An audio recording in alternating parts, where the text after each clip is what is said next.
Good morning. Good morning, ma'am. Good morning.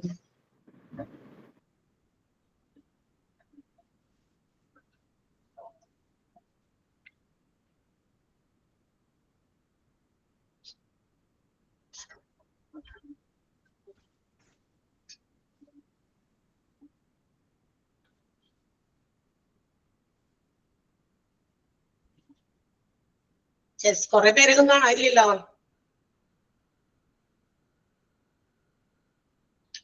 ഉള്ള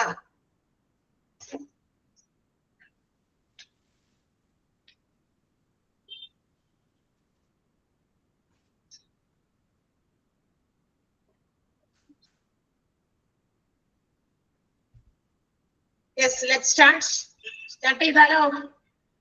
ഇതൊക്കെ ഉണ്ടാവാറുള്ളതാണോ പിള്ളേരുള്ള?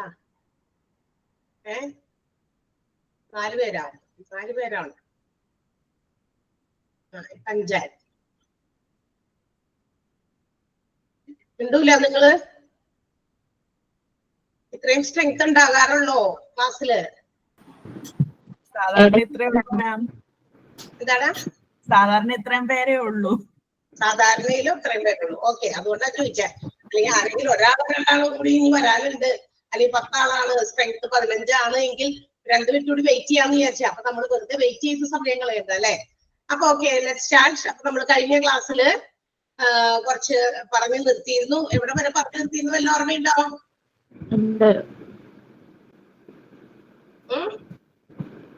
Employee safety section, സേഫ്റ്റിയുമായി ബന്ധപ്പെട്ടിട്ടുള്ള statutory provisions അല്ലെ? അവിടെ അല്ലേ പറഞ്ഞു നിർത്തിയത്? സെക്ഷൻ 21 പറഞ്ഞു.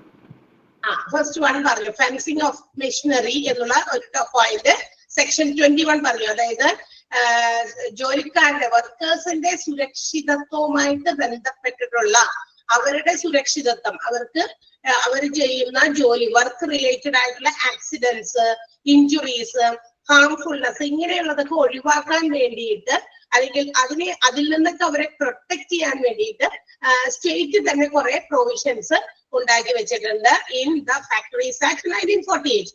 ഫാക്ടറീസ് ആക്ട് 1948 അതിനു വേണ്ടിയിട്ടുള്ള കുറെ സുരക്ഷാ ക്രമീകരണങ്ങളെ കുറിച്ചൊക്കെ പറയുന്നുണ്ട്.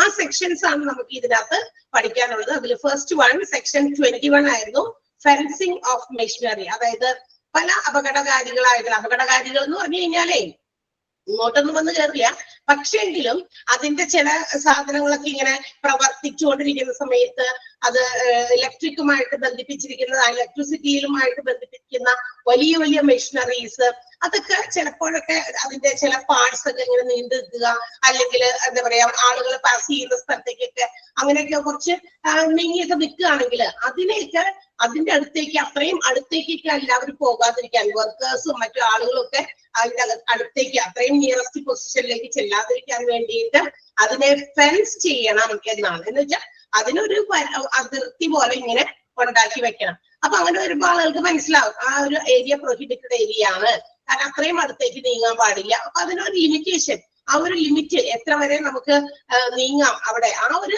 കാര്യത്തിന് വേണ്ടിയിട്ട് അവരെ സുരക്ഷിതമാക്കാൻ വേണ്ടിയിട്ടാണ്. അപ്പൊ ഇവരുടെ സേഫ്റ്റി, എംപ്ലോയീസിന്റെ സേഫ്റ്റിയെ അല്ലെങ്കിൽ അതിനു വേണ്ടിയുള്ള പ്രിക്കോഷൻസ് എടുക്കാതെ ഒരു ഫാക്ടറീസിനും അതിന്റെ പ്രവർത്തന ഓപ്പറേഷൻസ് മുന്നോട്ട് കൊണ്ടുപോകാൻ പാടില്ല. അത് സ്റ്റേറ്റ് നിയമമാണ്. അതിന് സ്റ്റേറ്റ് ഗവൺമെന്റിന് അതിനെതിരെ ആക്ഷൻസ് എടുക്കാം. അതിനു വേണ്ടിയിട്ടുള്ള പ്രിക്കോഷൻസ് എടുക്കുന്നുണ്ടോ എല്ലാ ഫാക്ടറീസിനും അവർക്ക് ഇൻസ്പെക്ഷൻസ് നടത്താം. ഇതൊക്കെ നിയമങ്ങളിൽ പെട്ടതാണ്. ഈ നിയമങ്ങളൊക്കെ പ്രതിപാദിച്ചിരിക്കുന്നത് ഫാക്ടറീസ് ആക്ട് 1948 ചാപ്റ്റർ 3 ഓക്കെ. അപ്പൊ ഫെൻസിങ് ഓഫ് മെഷീനറി സെക്ഷൻ 21 മറക്കണ്ട. ഓരോ സെക്ഷനും ഏത് കാര്യത്തെ കുറിച്ച് സൂചിപ്പിക്കുന്നു, അല്ലെങ്കിൽ ഇന്ന കാര്യം ഏത് സെക്ഷനിൽ വരുന്നു, 2 രീതിയിലും ക്വസ്റ്റ്യൻസ് വരാൻ സാധ്യതയുണ്ട്. Okay, now the next one is work on or near machinery in motion. Section 22 ആണ്. അതായത് ഇപ്പോ if any worker or workers are to inspect any part of the machinery which is in operating condition, അതായത് ഏതെങ്കിലും തരത്തിലുള്ള ഒരു machine പ്രവർത്തിച്ചുകൊണ്ടിരിക്കുകയാണ്, operating കണ്ടീഷനിലാണ്. എന്ന് വെച്ചാൽ moving machinery എന്ന് വെച്ചാൽ എന്താ, പ്രവർത്തന നിരതമായിരിക്കുന്ന ഒരു മെഷീനറിയുടെ അടുത്ത് അത് പോയി ഇൻസ്പെക്ട് ചെയ്യണം എന്നൊക്കെ ഉണ്ടെങ്കിൽ അത് ചെയ്യാൻ എല്ലാ വർക്കേഴ്സിനും അധികാരമില്ല. Only expert workers can go near it, അതിന്റെ അടുത്തേക്ക് പോകാനും ബൈ ടേക്കിംഗ് പ്രിക്കോഷൻസ്, അതിന് മുൻകരുതലുകൾ സ്വീകരിച്ച് മാത്രമേ ആ മൂവിംഗ് മെഷീനറിയുടെ അടുത്തേക്ക് എക്സ്പേർട്ട് ആയിട്ടുള്ള വർക്കേഴ്സിന് പോകാൻ പറ്റുള്ളൂ. അല്ലാതെ തുടക്കം തന്നെ ഇനീഷ്യൽ സ്റ്റേജിൽ ജോലിക്ക് കയറി അധികം നാളൊന്നും ആയിട്ടില്ല, വലിയ വലിയ മെഷീനറീസ് ഓപ്പറേറ്റ് ചെയ്യുന്ന ഒരു ജോലിയാ കിട്ടിയത്. അപ്പൊ അതിന്റെ അടുത്തേക്കൊക്കെ പോകാനായിട്ട് കുറച്ച് ട്രെയിനിങ്ങും അതുപോലെ തന്നെ കുറെ എക്സ്പീരിയൻസും ഒക്കെ വേണ്ടി വരും. അപ്പൊ അതെങ്ങനെയാണ്, എപ്പോഴാണ്, ഏത് രീതിയിൽ അത് പ്രവർത്തിക്കുന്നത്, അതിന്റെ ബാക്കി എല്ലാ കാര്യങ്ങളും നന്നായി മനസ്സിലാക്കിയതിന് ശേഷം അങ്ങനെയാണ് ഒരാൾ എക്സ്പേർട്ട് ആകുക. അത് കുറെ നാള് അതുമായിട്ട് ഡീൽ ചെയ്ത് ഇതൊക്കെയാണ് നമുക്ക് ആ ഒരു മെഷീനെ നമുക്ക് നല്ല രീതിയിൽ ഹാൻഡിൽ ചെയ്യാൻ പറ്റുക. ഓക്കെ, അപ്പൊ അങ്ങനെയുള്ളവർക്ക് മാത്രമേ അത് അടുത്ത് പോയി ഇൻസ്പെക്ട് ചെയ്യാൻ പാടുള്ളൂ. മാത്രമല്ല വിത്തൗട്ട് വെയറിങ് എന്താ പറയാ ടൈറ്റ് ഫിറ്റിംഗ് എന്താ പറയാ ക്ലോത്ത്സ്, അതായത് നല്ല ടൈറ്റ് ആയിട്ടുള്ള ഫിറ്റിംഗ് ആയിട്ടുള്ള ക്ലോത്ത്സ് ഒക്കെ വെയർ ചെയ്യാതെ അതിന്റെ അടുത്ത് പോകാൻ പാടില്ല. അപ്പൊ ഈ എക്സ്പേർട്ട് വർക്കേഴ്സിന് പോവുകയും ചെയ്യാം, പക്ഷെ അവർ പോകണമെങ്കിൽ അവർ നല്ല ടൈറ്റ് ഫിറ്റ് ആയിട്ടുള്ള ക്ലോത്ത്സ് ധരിച്ച് മാത്രമേ അതിന്റെ അടുത്ത് പോകാൻ പാടുള്ളൂ. എന്താ കാരണം ടൈറ്റ് ഫിറ്റ് ആയിട്ടുള്ള ക്ലോത്ത്സ് ധരിക്കണം എന്ന് പറയാൻ കാരണം എന്തായിരിക്കും? Do you know? എന്താണെന്ന് അറിയാൻ പറ്റുമോ? എന്തുകൊണ്ടായിരിക്കും അങ്ങനെ പറയണേ? ഐഡിയ പറയാൻ പറ്റൂല. മെഷീന്റെ ഇടയിൽ കയറത്തില്ല. അപ്പൊ യെസ്, മെഷീന്റെ ഇടയിലേക്കൊക്കെ ചിലപ്പോ ഈ ലൂസായൊക്കെ കിടക്കുകയാണെങ്കിൽ അവിടെ ഇവിടെ തുണിയൊക്കെ കിടന്ന് ലൂസായിട്ടൊക്കെ കിടക്കുന്ന നമ്മൾ കണ്ടിട്ടുണ്ടല്ലോ. അങ്ങനെയുള്ള കാര്യങ്ങൾക്ക് പോകുന്ന ആളുകൾ അതിന് എന്താ പറയാ ഫിറ്റ് ആയിട്ടുള്ള, അത് മാത്രമല്ല കുറച്ച് ടൈറ്റ് ആയിട്ടുള്ള, അതായത് ബോഡി ഫിറ്റ് ആയിട്ടുള്ള ഡ്രസ്സസ് ഒക്കെ ധരിച്ചിട്ട് അതിന് വേണ്ടിയിട്ട് മാത്രമുള്ള ഡ്രസ്സ് ഒക്കെ ഉണ്ടായിരിക്കും. അപ്പൊ അത്തരം മെഷീൻസിനെ ഒക്കെ ഹാൻഡിൽ ചെയ്യാൻ പോകുമ്പോൾ അങ്ങനെ ലൂസ് ഫിറ്റ് ആയിട്ടുള്ള ഇതൊക്കെ ഇട്ട് കഴിഞ്ഞാൽ എവിടെയെങ്കിലും നമ്മളിങ്ങനെ ചിലപ്പോൾ നമ്മൾ നീങ്ങുമായിരിക്കും, പക്ഷെ പെട്ടെന്ന് ആ ഉടുപ്പിലൊക്കെ ഉടക്കാനൊക്കെ സാധ്യതകളുണ്ട്. അത് പിടിച്ചു വലിച്ച് പിന്നെ മെഷീന്റെ ഉള്ളിലേക്ക് വിട്ട് ആളുകൾക്ക് പലതരത്തിലുള്ള അപകടങ്ങൾ, ഈവൻ ഡെത്ത് വരെ സംഭവിക്കാൻ സാധ്യതകളുണ്ട്. സോ മൂവിംഗ് മെഷീനറിയുടെ അടുത്തേക്ക് പോകുമ്പോൾ, വർക്ക് ചെയ്തുകൊണ്ടിരിക്കുന്ന മെഷീനറിയുടെ അടുത്ത് പോകുമ്പോൾ എക്സ്പേർട്സിനെ പോകാൻ പാടുള്ളൂ. വെയറിംഗ് ടൈറ്റ് ഫിറ്റ് ക്ലോത്ത്സ് എന്ന് പറഞ്ഞിട്ടുണ്ട് സെക്ഷൻ 22-ല്. ഇത്തരം പ്രിക്കോഷൻസ് ഒന്നും എടുക്കാണ്ട് ഓടിപ്പോയി ഇതിലൊക്കെ ചെന്ന് ചാടി കയറി കൊടുത്തിട്ട് വലിയ എന്താ പറയാ എക്സ്പീരിയൻസ് ഒന്നും ഇല്ലാത്ത ആളുകളൊക്കെ പോയി കഴിഞ്ഞാൽ പെട്ട് കഴിഞ്ഞാൽ പിന്നെ പറഞ്ഞിട്ട് കാര്യമില്ല. അപ്പൊ അത് ഇൻഡസ്ട്രിയുടെ അല്ലെങ്കിൽ ഓർഗനൈസേഷന്റെ അനാസ്ഥയായിട്ടേ കണക്കാക്കപ്പെടുകയുള്ളൂ എന്നുള്ള കാര്യം ഇതൊക്കെ 1948 ഫാക്ടറീസ് ആക്കി പറഞ്ഞു വെച്ചിട്ടുണ്ട്. എന്നിട്ടും അതൊന്നും ശ്രദ്ധിക്കാതെ വളരെ കെയർലെസ് ആയിട്ട് നമ്മൾ ഇങ്ങനെയുള്ള മെഷീൻസിനെയൊക്കെ ഹാൻഡിൽ ചെയ്യുമ്പോൾ അത് എന്തായിട്ട് കണക്കാക്കുള്ളൂ? ഈ സ്റ്റാറ്റ്യൂട്ടറി പ്രൊവിഷൻസിന് അഗെയിൻസ്റ്റ് ആയിട്ടാണ് മനസ്സിലാക്കുക. സോ അതിനുള്ള പ്രിക്കോഷൻസ് എടുക്കണം എന്ന് തന്നെയാണ് ഈ സെക്ഷൻസിൽ പറയുന്നത്. മാത്രമല്ല മൂവ് ചെയ്യുന്ന മെഷീനറിയുടെ നമുക്കറിയാലോ, ചില മെഷീൻസിന്റെ ഇങ്ങനെ ഒരു ബെൽറ്റ് കൊണ്ട് മറ്റൊരു ഇങ്ങനെ മൂവ് ചെയ്യുന്ന എന്താ പറയാ ഈ ഗിയർ, അതുപോലെ തന്നെ മറ്റേതെങ്കിലും ഒരു പുള്ളിയുമായിട്ടൊക്കെ പുള്ളി പോലത്തെ, പുള്ളി എന്ന് പറഞ്ഞാൽ അറിയാതെ പണ്ടൊക്കെ വെള്ളം കോരാൻ ഉപയോഗിക്കുന്ന സാധനം, അതുപോലത്തെ ഇങ്ങനെ റൊട്ടേറ്റ് ചെയ്യുന്നത് എന്തെങ്കിലുമായിട്ട് ബന്ധിപ്പിച്ചിട്ടുണ്ടാവും എന്തെങ്കിലും സാധനങ്ങളൊക്കെ. ഈ ലേസ് എന്ന് പറഞ്ഞാൽ ഇങ്ങനെ ബന്ധിപ്പിക്കാന്ന് അർത്ഥം കേട്ടാ. എന്തെങ്കിലും കയറോ അല്ലെങ്കിൽ ബെൽറ്റോ ഒക്കെ വെച്ചിട്ട് ബന്ധിപ്പിക്കുന്ന അത്തരം വസ്തുക്കൾ ഇങ്ങനെ ബന്ധിപ്പിച്ചിരിക്കുന്നത് ഇങ്ങനെ മൂവ് ചെയ്തുകൊണ്ടിരിക്കുകയാണ്. അതിന്റെ അടുത്തേക്കൊക്കെ നേരിട്ട് നമ്മൾ ടച്ച് ചെയ്യാൻ പാടില്ല എന്നുള്ളതും പറഞ്ഞിട്ടുണ്ട്. മാത്രമല്ല children and women are not permitted. അവരും അതുപോലെ തന്നെ ഇതുമായിട്ട് ബന്ധപ്പെട്ട് ഇത്തരം മെഷീൻസിന്റെ അടുത്തേക്ക് പോകുകയോ അതിനെ എന്തെങ്കിലും എന്താ പറയാ അതിന്റെ അടുത്ത് ജോലി ചെയ്യുകയോ അതിനെ ക്ലീൻ ചെയ്യുകയോ അതിന്റെ ഏതെങ്കിലും പാർട്സ് അഡ്ജസ്റ്റ് ചെയ്യാനോ ഒന്നും പാടില്ല. മനസ്സിലായല്ലോ? അപ്പൊ ഇതൊക്കെ എഗെയിൻസ്റ്റ് ആ ഒരു സ്റ്റാറ്റ്യൂട്ടറി പ്രൊവിഷൻസിന് എഗെയിൻസ്റ്റ് ആയിട്ട് ഇങ്ങനെ ചെയ്താല് അറിയാൻ പാടില്ലാത്ത ആൾക്കാര്, കൊച്ചുകുട്ടികള്, അതുപോലെ തന്നെ സ്ത്രീകള്, ഇവർക്കൊന്നും അതിന്റെ അടുത്തേക്കോ ഇതുപോലെ തന്നെ മൂവിംഗ് ആയിട്ടുള്ള മെഷീൻസിനെ ഹാൻഡിൽ ചെയ്യാനോ ക്ലീൻ ചെയ്യാനോ ഏതെങ്കിലും പാർട്ടുമ്മ ചെന്ന് തൊടാനോ ഒന്നും പാടില്ല. ഇതൊക്കെ പറഞ്ഞു വെച്ചിട്ടുണ്ട്. എന്നിട്ട് ഇതൊക്കെ പറഞ്ഞു വെച്ചിട്ടും ഈ സ്റ്റാറ്റ്യൂട്ടറി പ്രൊവിഷൻസ് അനുസരിക്കാതെ if they are doing anything and causes any accident or injuries, അതുമായി ബന്ധപ്പെട്ട് അനുസരിക്കാണ്ട് ചെന്ന് അതിന്റെ ഏതെങ്കിലും അപകടത്തിൽ പെടുന്നു, അതൊക്കെ ഇതൊക്കെ ചോദിക്കും. അല്ലെങ്കിൽ ഓർഗനൈസേഷൻ അതിന്റെ അനുസരിച്ചിട്ട് എന്തൊക്കെ നമ്മൾ അവിടെ ജോലി ചെയ്തത് കൊണ്ട് അങ്ങനെ ഒരു അപകടം പറ്റി എന്നൊക്കെ പറഞ്ഞ് കേസൊന്നും കൊടുത്തിട്ടൊന്നും കാര്യമൊന്നും ഉണ്ടാവില്ല. കാരണം അതിന് ഇങ്ങനെയുള്ള കാര്യങ്ങൾ അവിടെ എഴുതി വെച്ചിട്ടുണ്ട്. So you have to follow the rules and regulations. ഓർഗനൈസേഷനും അത്തരം സ്റ്റാറ്റ്യൂട്ടറി പ്രൊവിഷൻസ് ഫോളോ ചെയ്യണം. അത് ഫോളോ ചെയ്യാനായിട്ട് അവിടെ ജോലി ചെയ്യുന്ന വർക്കേഴ്സ് ഫോളോ ചെയ്യുന്നുണ്ടോ എന്ന് എൻഷുർ ചെയ്യും വേണം. ബോത്ത് ഇമ്പോർട്ടന്റ് ആണ് രണ്ടും. ഓക്കെ, അപ്പൊ സെക്ഷൻ 22-ൽ പറയുന്നത് work on or near moving machinery, machinery in motion. Motion means ചലിച്ചുകൊണ്ടിരിക്കുന്ന. Got it? ക്ലിയർ ആയോ? സെക്ഷൻ 22 നമുക്ക് പഠിക്കാനുള്ളത് അതാണ്. ഏത് സെക്ഷൻ ഏതാണെന്നും സെക്ഷനിൽ എന്തിനെ കുറിച്ച് മെൻഷൻ ചെയ്യുന്നു. ഓക്കെ, അപ്പൊ അതൊന്ന് ഇച്ചിരി ഇങ്ങനെ ഇലാബറേറ്റ് ചെയ്ത് എക്സ്പ്ലെയിൻ ചെയ്ത് പറഞ്ഞിരിക്കുന്നത് മാത്രം. നമുക്കതാണ് ഇതെല്ലാ ഇതിനെ കുറിച്ചിട്ട് എക്സ്പ്ലനേഷൻ ഒന്നും അല്ല നമ്മൾ ചോദിക്കുക. അതായത് എന്താണ് സെക്ഷൻ 23-ൽ പറയുന്നത്, അത് 2 മാർക്കിന്റെ ക്വസ്റ്റ്യൻ ഒക്കെ ആണെങ്കിൽ നമുക്ക് ഇങ്ങനെ എക്സ്പ്ലെയിൻ ചെയ്തൊക്കെ എഴുതാം അല്ലെ, നമ്മളുടെ ഓൺ വേർഡ്സിലൊക്കെ. പക്ഷെ അതല്ല, നമുക്ക് 1 വേർഡ് ക്വസ്റ്റ്യൻ ആണ്, ഒബ്ജക്റ്റീവ് ടൈപ്പ് ക്വസ്റ്റ്യൻ ആണ്. And the next section is section 23. Employment of young persons on dangerous machinery. വളരെ അപകടം നിറഞ്ഞ മെഷീനറീസ് ഉണ്ടല്ലോ പല ഓർഗനൈസേഷൻസിലും. എന്താ പറയാ, നമുക്ക് ഹാൻഡിൽ ചെയ്യാൻ വളരെ അപകടം നിറഞ്ഞ രീതിയിലുള്ള മെഷീൻസ് ഒക്കെ ഉണ്ട്. അതൊക്കെ പ്രവർത്തിപ്പിക്കണമെങ്കിൽ only with the guidance of some regarded persons, അതായത് ഇതിനെ എങ്ങനെയാണ് ഉപയോഗിക്കേണ്ടത് എന്നുള്ളതൊക്കെ പറഞ്ഞ് നല്ല രീതിയിൽ ആരെങ്കിലും നിന്നും വെച്ചാൽ നല്ല എക്സ്പീരിയൻസ്ഡ് ആയിട്ടുള്ള ട്രെയിൻഡ് ആയിട്ടുള്ള ആളുകളിൽ നിന്നൊക്കെ പ്രോപ്പർ ആയിട്ടുള്ള ഗൈഡൻസ് സ്വീകരിച്ചവർക്ക് മാത്രമേ അങ്ങോട്ട് പോകാൻ പാടുള്ളൂ. യങ്സ്റ്റേഴ്സ് ഇല്ലേ, അതായത് യുവ ആൾക്കാര്, അവര് ഡയറക്ട്ലി ഇതുമായിട്ടൊന്നും ചെന്നിട്ട് അപകടം നിറഞ്ഞ ഇത്തരം മെഷീനറീസിനൊന്നും പ്രവർത്തിപ്പിക്കാനോ ഹാൻഡിൽ ചെയ്യാനോ പാടില്ല എന്നുകൂടി ഈ സ്റ്റാറ്റ്യൂട്ടറി പ്രൊവിഷൻ പറയുന്നുണ്ട് സെക്ഷൻ 23. യങ് പീപ്പിൾ, യങ് പേഴ്സൺസിന് ഇങ്ങനെയുള്ള മെഷീനറീസ്, ഡേഞ്ചറസ് ആയിട്ടുള്ള മെഷീനറീസിൽ അത് എന്താ പറയാ ഹാൻഡിൽ ചെയ്യാനോ അത് ഓപ്പറേറ്റ് ചെയ്യാനുള്ള ജോലിയൊന്നും അസൈൻ ചെയ്ത് കൊടുക്കാൻ പാടില്ല. അതും സ്റ്റാറ്റ്യൂട്ടറി നിയമത്തിലുള്ളതാണ്. ഇനി ഇൻ കേസ് ഏതെങ്കിലും organisation if they are assigning a job to handle such dangerous machinery by a young man or a young person, ഒരു ചെറുപ്പക്കാരായിട്ടുള്ള അധികം പ്രായമില്ലാത്ത ആൾക്കാർക്ക് ഇങ്ങനത്തെ ഡേഞ്ചറസ് ആയിട്ടുള്ള മെഷീനറി ഹാൻഡിൽ ചെയ്യാനായിട്ട് കൊടുത്തു, എന്തെങ്കിലും അപകടം നിറഞ്ഞു കഴിഞ്ഞാൽ തന്നെ, അപകടം വന്നാൽ തന്നെ ഓർഗനൈസേഷൻ അതിന്റെ ബാധ്യത ഏറ്റെടുത്തോണ്ടിരിക്കണം.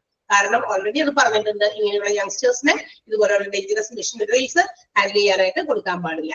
ഇനി മാത്രമല്ല, ഇത് കൊടുക്കണമെങ്കിൽ തന്നെ പ്രോപ്പർ ആയിട്ടുള്ള ഗൈഡൻസ് ആൾക്ക് കൊടുത്തിരിക്കണം. നല്ല ഗൈഡൻസ് കൊടുത്ത ശേഷം മാത്രമാണ് അത് ഹാൻഡിൽ ചെയ്യിപ്പിക്കാനായിട്ട് വർക്ക് ചെയ്യിപ്പിക്കാനായിട്ട് പാടുള്ളൂ. പിന്നെ മാത്രമല്ല, നല്ല ട്രെയിനിങ് കൊടുത്തിരിക്കണം. മെഷീനുമായിട്ട് പ്രവർത്തിക്കുന്നതും ആ മെഷീൻ ഹാൻഡിൽ ചെയ്യുന്നതും ഒക്കെ നല്ല സൂപ്പർവൈസ്, എന്തെങ്കിലും ആരെങ്കിലും കൊണ്ട് സൂപ്പർവൈസ് ചെയ്ത്, അതായത് ആളത് ചെയ്യുന്നത് ശരിയാണോ, ഓപ്പറേറ്റ് ചെയ്യുന്നതിൽ എന്തെങ്കിലും അപകട സാധ്യതയുണ്ടോ, ആളത് വളരെ കെയർഫുൾ ആയിട്ടാണ് ഹാൻഡിൽ ചെയ്യുന്നത്, മറ്റാരെങ്കിലും കൊണ്ടെങ്കിലും സൂപ്പർവൈസ് കൂടി ചെയ്തിട്ടാണ് ഈ ഇത്തരം മെഷീൻസ് ഹാൻഡിൽ ചെയ്യാൻ ആൾക്ക് ജോലി കൊടുക്കാൻ പാടുള്ളൂ. യങ്സ്റ്റേഴ്സിനെ സംബന്ധിക്കുന്ന കാര്യമാണ്. ഇനി ഇതിന് എന്തെങ്കിലും യങ്സ്റ്റേഴ്സ് അത്തരം വർക്കുകൾ ചെയ്യാൻ പാടില്ല എന്ന് തന്നെയാണ് സ്റ്റേറ്റ് ഗവൺമെന്റും പറഞ്ഞിരിക്കുന്നത്. ഇത്തരം മെഷീൻസിനെ ഹാൻഡിൽ ചെയ്യാൻ പാടില്ല. അങ്ങനെ മെഷീൻസ്, അങ്ങനത്തെ മെഷീൻ ഉണ്ടെങ്കിൽ അത്തരം ഡേഞ്ചറസ് ആയിട്ടുള്ള മെഷീൻസിന് പകരം വേറെ ഏതെങ്കിലും മെഷീൻസ് ഒക്കെ അവർക്ക് വേണമെങ്കിൽ ഉപയോഗിക്കാം ഓർഗനൈസേഷന്. അത് അതിനുള്ള അധികാരം സ്റ്റേറ്റ് ഗവൺമെന്റ് കൊടുത്തിട്ടുണ്ട് എന്നാണ് പറയാ. അപ്പൊ യങ്സ്റ്റേഴ്സിനെ കൊണ്ട് ഇത്തരം എന്താ പറയാ ഡേഞ്ചറസ് മെഷീൻസ് ഹാൻഡിൽ ചെയ്യുന്ന കാര്യങ്ങളെ കുറിച്ചിട്ടാണ് സെക്ഷൻ 23 പറഞ്ഞിരിക്കുന്നത്. Is it clear? വായിച്ചു നോക്കിയ വേഗം, അപ്പൊ തന്നെ വായിച്ചു നോക്കാവുന്നുള്ളൂ. പിന്നെ കാണാതെ പഠിക്കേണ്ടത് ഇതാണ് സെക്ഷൻ ഏത്, ആ സെക്ഷനിൽ എന്തിനെ കുറിച്ച് പ്രതിപാദിക്കുന്നു എന്നുള്ളതാണ് നമുക്ക് പഠിക്കേണ്ടത്. ജസ്റ്റ് അതിനുള്ളിലുള്ള കാര്യമൊക്കെ മനസ്സിലാക്കാൻ ബുദ്ധിമുട്ടൊന്നുമില്ല. ഒന്ന് വേഗം വായിച്ചു നോക്കുക. Employment of young persons on dangerous machinery, section 23.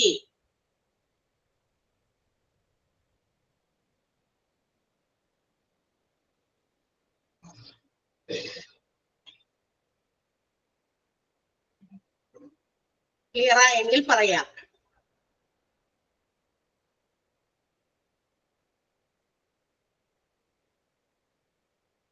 Clear? Okay. Then the next section 24 ആണ് striking gear and devices for cutting of power. അതായത് നമ്മൾക്ക് എന്താ പറയാ, ചില എല്ലാ ഓർഗനൈസേഷനിലും, എല്ലാമൊന്നുമല്ല, ചില ഓർഗനൈസേഷൻസ് മിക്കവാറും ഫാക്ടറീസിലൊക്കെ there are some machineries which are used by driving belts. Belt ഒക്കെ വെച്ചിട്ടേ, അതായത് ഇങ്ങനെ ഗിയർ ഒക്കെ ഉള്ള ചില സാധനങ്ങളൊക്കെ വെച്ചിട്ട് ചില ടൂൾസ് ഒക്കെ ഉണ്ടായിരിക്കും, ചില മെക്കാനിക്കൽ ടൂൾസും ഒക്കെ ഉണ്ടായിരിക്കും. അത് ഉപയോഗിച്ച് മാത്രമേ അവർക്ക് അവരുടെ പ്രൊഡക്ഷനോ മറ്റൊക്കെ ചെയ്യാൻ പറ്റുള്ളൂ. അപ്പൊ ഈ ബെൽറ്റ് ഉപയോഗിച്ചാണ് ഇത്തരം ടൂൾസ് ഒക്കെ ഇങ്ങനെ മൂവ് ചെയ്തോണ്ടിരിക്കുന്നത്. ഞാൻ നേരത്തെ പറഞ്ഞല്ലോ, ഒരു ബെൽറ്റുമായിട്ട് കണക്ട് ചെയ്തിട്ടുണ്ടായിരിക്കും. ഇങ്ങനെ റൊട്ടേറ്റ് ചെയ്യുന്ന ഏതെങ്കിലും ഒരു പുള്ളിയോ അല്ലെങ്കിൽ ഒരു ടൂളോ ആയിട്ടൊക്കെ ഇങ്ങനെ എന്ത് ചെയ്തിട്ടുണ്ടാവും, കണക്ട് ചെയ്തിട്ടുണ്ടാവും ഈ ബെൽറ്റിനെ. അപ്പൊ അതിങ്ങനെ മൂവ് ചെയ്യുന്നത് ഈ ബെൽറ്റിന്റെ സഹായത്തോടെയാണ്. ബെൽറ്റാണ് അതിനെങ്ങനെ വലിച്ചു പോകുന്നത്.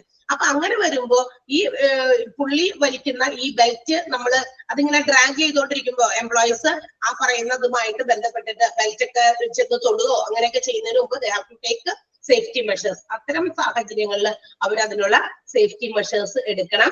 അതിന്റെ അടുത്തേക്ക് നേരിട്ടൊന്നും പോകാൻ പാടില്ല. ചിലപ്പോ സമയത്തെ ഈ ചില മെഷീൻസ് ഉണ്ട്, പെട്ടെന്ന് ഇങ്ങനെ കട്ട് ഓഫ് ആകും, പവർ ഓണും ഓഫ് ചെയ്യും. ഓൺ അവസ്ഥയിൽ അല്ല, ഓഫ് അവസ്ഥയിൽ ഇരുന്നത് പെട്ടെന്ന് ഓൺ ആകും.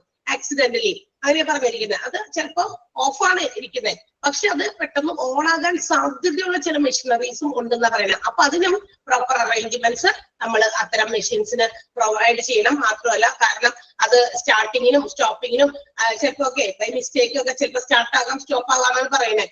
അപ്പൊ അങ്ങനെയുള്ള മെഷീൻസ് ഒക്കെ ഉണ്ടെങ്കിൽ അതിന് അത്തരം സേഫ് പ്ലേസിൽ അങ്ങനെയുള്ള മെഷീൻസ് സേഫ് ആയിട്ടുള്ള ഒരു സ്ഥലത്തായിരിക്കണം ഇൻസ്റ്റാൾ ചെയ്യേണ്ടത്.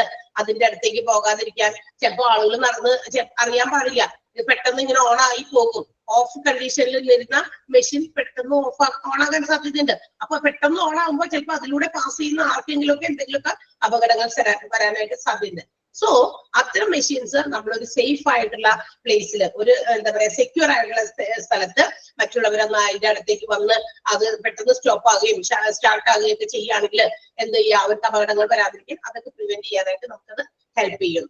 അതാണ് പറഞ്ഞിരിക്കുന്നത്. കാരണം ഈ ബെൽറ്റിൽ ഇങ്ങനെ കറങ്ങിക്കൊണ്ടിരിക്കുകയല്ലേ, ചിലപ്പോൾ അത് പെട്ടെന്നൊക്കെ ഓണാകും. ബെൽറ്റിൽ കറങ്ങുമ്പോൾ അടുത്തേ കൂടി എങ്ങാനും പോയി കഴിഞ്ഞാൽ നമ്മളുടെ ഏതെങ്കിലും ഒരു ഇതുമായിട്ട് ചിലപ്പോൾ അത് ഉടക്കി അതിനകത്ത് പെട്ടെന്ന് കറങ്ങി പോകും. ഇത്തരം മെഷീൻസ് ഒക്കെ ചിലപ്പോൾ നമുക്ക് മൂവ് ചെയ്യുമ്പോൾ പതുക്കെ മൂവ് ചെയ്യുന്നേ തോന്നുള്ളൂ, പക്ഷെ അതിൻ്റെതായ സ്ട്രെങ്ത് ഉണ്ട് ആ മൂവ് ചെയ്യുന്നതിന്. അപ്പൊ ആ ഒരു ബലത്തില് ചിലപ്പോൾ നമ്മളുടെ ആരോഗ്യം അതിനകത്ത് നമുക്ക് പിടിച്ച് അതിനെ നിർത്തി അതിൽ നിന്ന് സേഫ് ആകാൻ പറ്റിയെന്ന് വരില്ല. ചിലപ്പോൾ കുട്ടികളായിരിക്കാം, സ്ത്രീകളായിരിക്കാം. അപ്പൊ അവർക്ക് അതിനുള്ള എനർജി ചിലപ്പോൾ അതിൽ നിന്ന് രക്ഷപ്പെട്ട് പോരാനുള്ള ഇതൊന്നും കിട്ടിയിട്ടുണ്ടാവില്ല, കരുത്ത്. അപ്പൊ അതിലേക്ക് വലിച്ചിടപ്പെടുകയും മെഷീന്റെ ഉള്ളിൽ പെടാനൊക്കെ സാധ്യതയുണ്ട്. സോ അങ്ങനെയുള്ള മെഷീൻസ് ഒക്കെ ഉണ്ടെങ്കിൽ അത്തരം കട്ട് ഓഫ് ആകുന്ന മെഷീൻസ് എന്ന് വെച്ചാൽ പവർ ഉപയോഗിക്കുന്നത്, ചിലപ്പോൾ പവർ ഡൗൺ ആയിരിക്കുന്ന സമയത്ത് വർക്ക് ചെയ്യുന്നതും പവർ ഓൺ ആകുമ്പോൾ ഉണ്ടാകുന്ന വർക്കിങ്ങും പെട്ടെന്ന് ഓണും ഓഫും ആകാൻ സാധ്യതയുള്ള മെഷീൻസ് ഇങ്ങനെയുള്ളതിനെയൊക്കെയാണ് സൂക്ഷിക്കേണ്ടത്. അപ്പൊ അങ്ങനെയുള്ളതിനെയൊക്കെ സേഫ് ആയിട്ടുള്ള സ്ഥലത്ത് വെക്കുകയാണെങ്കിൽ അത് എല്ലാവരെയും ഇത്തരം അപകടങ്ങളിൽ നിന്നൊക്കെ ഒഴിവാക്കും എന്നാണ് പറയുക. അത് സെക്ഷൻ 24 പറയുന്നത്. ക്ലിയർ ആയോ? 24ാമത്തെ സെക്ഷൻ മനസ്സിലായോ? എന്തിനെ കുറിച്ചാ? Striking gear and devices for cutting off power. Okay, ഒന്ന് വായിച്ചു നോക്കിയേ.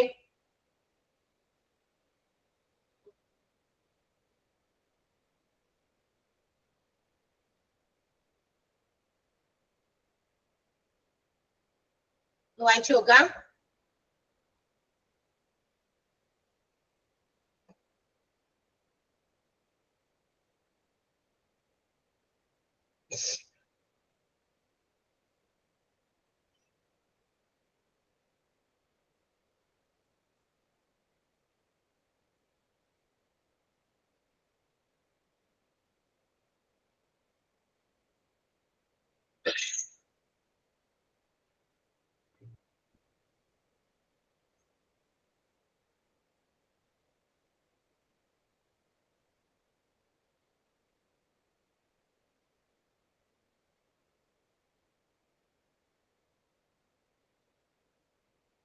ക്ലിയർ ആണല്ലോ? അടുത്ത് പറഞ്ഞോട്ടെ, 5ാമത്തെ സെക്ഷൻ 25.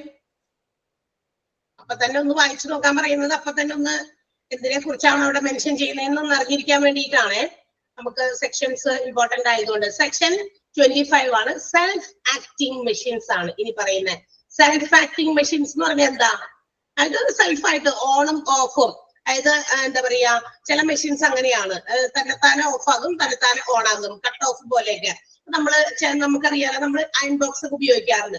ഒരു ഉദാഹരണം പറഞ്ഞുള്ളൂ, ചെറിയ സാധനമാണ് അയൺ ബോക്സ്. അയൺ ബോക്സ് നമ്മൾ ഓൺ ആക്കും, പക്ഷെ അതിന്റെ ഒരു എന്താ പറയാ ഹോട്ട് നമ്മൾ അഡ്ജസ്റ്റ് ചെയ്യുന്ന സമയത്ത് ആ ഹോട്ടിലേക്ക് എത്തിക്കഴിയുമ്പോൾ അത് താനെ എന്ത് ചെയ്യും, കട്ട് ഓഫ് ആകും. അതുപോലെ ചില മെഷീൻസും ഉണ്ട് എന്നാ പറയുന്ന ഫാക്ടറീസിലൊക്കെ. നമ്മളെല്ലാ ഫാക്ടറീസിലും എല്ലാ മെഷീൻസും നമുക്കറിയില്ല. ഓപ്പറേറ്റിംഗ് കണ്ടീഷൻസിലുള്ള മെഷീൻസ് പെട്ടെന്ന് ഓഫ് ആകുക, പെട്ടെന്ന് ഓൺ ആകുക. അപ്പൊ അങ്ങനെയുള്ള മെഷീൻസ് നേരത്തെ പറഞ്ഞതുപോലെ തന്നെ മറ്റേ ഗിയറിന്റെയും അതുപോലെ തന്നെ ഈ ബെൽറ്റും ഫാസ്റ്റൻ ചെയ്തിട്ടുള്ള, ബെൽറ്റ് ഇങ്ങനെ റൗണ്ട് ചെയ്തിട്ടുള്ള മെഷീൻസ് മാത്രമല്ല, അല്ലാതെയുള്ള മെഷീൻസും പെട്ടെന്ന് ഇതുപോലെ തന്നെ സെൽഫായിട്ട് ഓണും ഓഫും ഒക്കെ ആകാൻ സാധ്യത. ചിലപ്പോൾ അകത്തേക്കും പുറത്തേക്കും ഒക്കെ ഇങ്ങനെ നീങ്ങുന്ന മെഷീൻസ് ഒക്കെ ഉണ്ടായിരിക്കും. അങ്ങനെയുള്ള മെഷീനറീസ് എന്ത് ചെയ്യണം? അങ്ങനെയുള്ള മെഷീനറീസ് ഉണ്ടെങ്കിൽ it should be transfers within a distance of 18 inches from any stationary object. എന്ന് വെച്ചാൽ സ്ഥിരമായി സ്ഥാപിച്ചു വെച്ചിരിക്കുന്ന മെഷീൻസിന്റെ അല്ലെങ്കിൽ എന്തെങ്കിലും വസ്തുക്കളുടെ അടുത്ത് നിന്ന് ഏകദേശം 18 ഇഞ്ചെങ്കിലും അകലത്തിലായിരിക്കണം ഇത്തരം മെഷീൻസ് ഉണ്ടാക്കി വെച്ചിരിക്കുന്നത്. അല്ല മാത്രമല്ല, അതായത് ഇതിങ്ങനെ അങ്ങോട്ടും ഇങ്ങോട്ടൊക്കെ നീങ്ങുമല്ലോ ഈ സെൽഫ് ആക്ടിങ് മെഷീൻസിന്റെ എന്തെങ്കിലും പാർട്ടുകൾ, എന്തെങ്കിലും അവയവങ്ങൾ എന്ത് ചെയ്യും, അങ്ങോട്ടും ഇങ്ങോട്ടൊക്കെ മൂവ് ചെയ്യും. അത് മൂവ് ചെയ്യുമ്പോൾ ഇങ്ങനെ ചിലപ്പോൾ സ്റ്റേബിൾ ആക്കി വെക്കുന്ന ചില മെഷീൻസ് അല്ലെങ്കിൽ എന്തെങ്കിലും വസ്തുക്കൾ, ചിലപ്പോൾ എന്തെങ്കിലും എന്താ പറയാ ഫർണിച്ചർ ഐറ്റംസ് ആകാം, മൂവ് ചെയ്യാൻ പറ്റൂല, അവിടെ തന്നെ ഇൻസ്റ്റാൾ ചെയ്ത് വെച്ചിരിക്കുന്നതാണ്. അപ്പൊ നമുക്കത് നീക്കാൻ പറ്റില്ല, അതിനെ നീക്കാൻ പറ്റില്ല. അപ്പൊ അതുകൊണ്ട് ഇങ്ങനെയുള്ള മെഷീൻസ് നമ്മൾ കൊണ്ടുവന്ന് സ്ഥാപിക്കുമ്പോൾ അത്തരം സ്റ്റേഷനറി ആയിട്ടുള്ള ഒബ്ജക്റ്റിൽ നിന്നും ഏകദേശം ഒരു 18 ഇഞ്ചസ് ഡിസ്റ്റൻസിൽ വേണം അതുകൊണ്ടെന്ന് അത്തരം മെഷീൻസ് വെക്കാനും അത് ഓപ്പറേറ്റ് ചെയ്യാനും എന്നാണ് പറഞ്ഞിരിക്കുന്നത്. ക്ലിയർ ആയോ? മാത്രമല്ല അതിൽ കൂടി ആ മെഷീന്റെ അടുത്തേക്ക് കൂടി ആളുകൾ പോകുകയാണെങ്കിൽ അവർക്ക് പാസ് ചെയ്യാൻ, വർക്കേഴ്സിന് പാസ് ചെയ്യാനൊക്കെ ഉള്ള ഒരു സ്ഥലം അതിനുകൂടി സ്പേസ് കൊടുത്തിരിക്കണം ഈ മെഷീൻ സ്ഥാപിക്കുന്നതിന് മുമ്പ്. കാരണം ഈ മെഷീൻ ഇങ്ങനെ ഇടയ്ക്കിടയ്ക്ക് റൺ ചെയ്തുകൊണ്ടിരിക്കുന്ന സമയത്ത് അതിനൊരു കൃത്യം ഒരു സ്പേസ് വേണം, മുന്നോട്ട് പുറകോട്ട് അല്ലെങ്കിൽ അങ്ങോട്ടും ഇങ്ങോട്ടൊക്കെ മൂവ് ചെയ്യാനായിട്ട്. ആ മെഷീൻസിന്റെ അടുത്ത് കൂടി ചിലപ്പോൾ ആളുകളും വർക്കേഴ്സും ചിലപ്പോൾ അവരുടെ ജോലിയുടെ ഭാഗമായിട്ട് അങ്ങോട്ടും ഇങ്ങോട്ടൊക്കെ പാസ് ചെയ്യും. അപ്പൊ അവർക്കും അപകടം വരാത്ത രീതിയിൽ എന്തായിരിക്കണം, ഇത് ഇത്ര ഇഞ്ചസ് അവർ മെൻഷൻ ചെയ്യുന്നുണ്ട്, അത്രയും ഇഞ്ച് ഡിസ്റ്റൻസിലായിരിക്കണം വെച്ചിരിക്കേണ്ടത്. ഇതൊക്കെ ഇൻസ്പെക്ട് ചെയ്യാൻ ചീഫ് ഇൻസ്പെക്ടർ ഓഫ് ഫാക്ടറീസ് അവർക്ക് അവരുടെ ഈ ആക്ട് പാസ്സാക്കുന്നതിന് മുമ്പ് ഉണ്ടെങ്കിലേ, ഈ ആക്ട് ഒക്കെ പാസ്സാക്കുന്നത് 1948 പാസ്സാക്കിയ നിയമമാണ്. ഇതിന് മുമ്പ് സ്ഥാപിതമായ മെഷീൻസ് ആണെങ്കിൽ കൂടി അവിടുത്തെ ചീഫ് ഇൻസ്പെക്ടർക്ക്, ആ ഫാക്ടറിയുടെ ചീഫ് ഇൻസ്പെക്ടർ എന്ത് ചെയ്തോളണം, മറ്റുള്ളവർക്ക് അതിനെ കുറിച്ചുള്ള കാര്യങ്ങളൊക്കെ പറഞ്ഞ് മനസ്സിലാക്കി കൊടുത്തോളണം. മാത്രമല്ല അങ്ങനെയുള്ള കാര്യങ്ങൾ ഇത് ആ ഒരു സ്റ്റാറ്റ്യൂട്ടറി പ്രൊവിഷൻ ഫോളോ ചെയ്യാനുള്ള കാര്യങ്ങളും ഓർഗനൈസേഷനിൽ പ്രൊവൈഡ് ചെയ്യണമെന്നാണ് പറഞ്ഞിരിക്കുന്നത്. മനസ്സിലായോ? ഇപ്പൊ ചിലപ്പോ ചില ഓർഗനൈസേഷനിലൊക്കെ അത്രയും നാള് ഈ ഒരു നിയമം വരുന്നതിന് മുമ്പ് സ്ഥാപിച്ചതായിരിക്കാം. പക്ഷെ അതിനുശേഷമാണ് പിന്നീട് എന്തെങ്കിലുമൊക്കെ അപകടങ്ങൾ കണ്ടപ്പോഴായിരിക്കാം ഇതുപോലുള്ള നിയമങ്ങൾ വന്നത്. ഞാൻ പറഞ്ഞിട്ടുണ്ട് ക്ലാസ്സിൽ, നിയമങ്ങൾ എന്ന് പറയുന്നത് എങ്ങനെയാ വരിക, എന്തെങ്കിലും ഒരു കാര്യത്തെ കുറിച്ച് എന്തെങ്കിലും ഒരു കാര്യം ഉണ്ടാകുമ്പോഴാണ്. റോഡ് നിയമങ്ങൾ ഒരുപാട് പുതിയത് കൊണ്ടുവരുന്നുണ്ട്. കാരണം എന്താ, അത് റോഡില് അതുമായി ബന്ധപ്പെട്ട ചില ആക്സിഡന്റുകളോ ഇൻസിഡന്റുകളോ ഒക്കെ ഉണ്ടാകുന്നത് കൊണ്ട് അത് ഉണ്ടാകാതിരിക്കാനാണ് പുതിയ നിയമങ്ങൾ ഇങ്ങനെ കൊണ്ടുവരിക, അല്ലെ? അതുപോലെ തന്നെയാണ് ഇപ്പൊ ഓരോ ബിസിനസ് ഓർഗനൈസേഷൻ ആയിക്കോട്ടെ, ഇതുപോലെയുള്ള പ്രൊഡക്ഷൻ യൂണിറ്റുകൾ നടക്കുന്ന ഫാക്ടറി ഓർഗനൈസേഷൻ ആയിക്കോട്ടെ, എവിടെയാണെങ്കിലും അവിടെ പുതിയ അമെന്റ്മെന്റുകൾക്ക് അനുസരിച്ച് പുതിയ മാറ്റങ്ങൾ കൊണ്ടുവരും. ഈ നിയമങ്ങളിലൊക്കെ മാറ്റങ്ങൾ വരും, നിയമം അപ്ഡേറ്റ് ചെയ്യും, അപ്ഗ്രേഡ് ചെയ്യും. അപ്പൊ അതനുസരിച്ച് മാറ്റങ്ങൾക്ക് വിധേയമാണ് ഈ പറയുന്ന നിയമങ്ങൾ. അപ്പൊ നിയമങ്ങൾ മാറുന്നതനുസരിച്ചും അതുപോലെയുള്ള നിയമങ്ങൾ പാലിക്കാനായിട്ട് ഓരോ ഓർഗനൈസേഷനും റെസ്പോൺസിബിൾ ആയിരിക്കും. ഇനി ഇൻ കേസ് ഈ പറയുന്ന നിയമം കൊണ്ടുവരുന്നതിന് മുമ്പ് സ്ഥാപിതമായ ഏതെങ്കിലും ഓർഗനൈസേഷൻസ് ഇപ്പൊ നിലവിൽ ഉണ്ട് എങ്കിൽ അവരും ഈ ഒരു എന്താ പറയാ കാര്യങ്ങളെ കുറിച്ച് മനസ്സിലാക്കി അത്തരം കാര്യങ്ങൾ അവരുടെയും ഫാക്ടറീസിൽ എസ്റ്റാബ്ലിഷ് ചെയ്യാനായിട്ട് പറഞ്ഞിട്ടുണ്ട്. അതാണ് പറഞ്ഞിരിക്കുന്നത്. ചീഫ് ഇൻസ്പെക്ടർ ഓഫ് ഫാക്ടറീസ്, എന്റെ ഫാക്ടറീസിനെയൊക്കെ ഇൻസ്പെക്ട് ചെയ്യുന്ന ചീഫ് ഇൻസ്പെക്ടർ ഉണ്ടല്ലോ, അത്തരം കാര്യങ്ങളൊക്കെ നോക്കി മനസ്സിലാക്കി അവരുടെ അധികാരം ഉപയോഗിച്ച് അവർക്ക് എന്ത് ചെയ്യാം, അത്തരം കാര്യങ്ങളൊക്കെ മനസ്സിലാക്കി കൊടുക്കുക, അല്ലെങ്കിൽ അത് ഫോളോ ചെയ്യുന്നുണ്ടെന്ന് ഉറപ്പുവരുത്തുക. ഓക്കെ, അതാണ് സെൽഫ് ആക്ടിങ് മെഷീൻസിനെ കുറിച്ചിട്ടാണ് സെക്ഷൻ 25 പറയുന്നത്. ഒന്ന് വായിച്ചു നോക്കാം.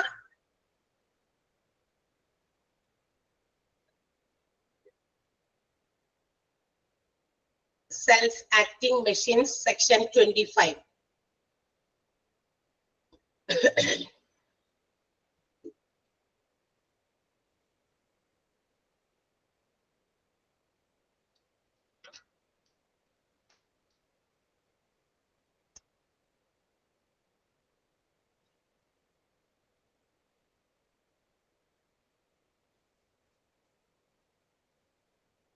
വായിച്ചു കഴിഞ്ഞെങ്കിൽ പറയാട്ടാ.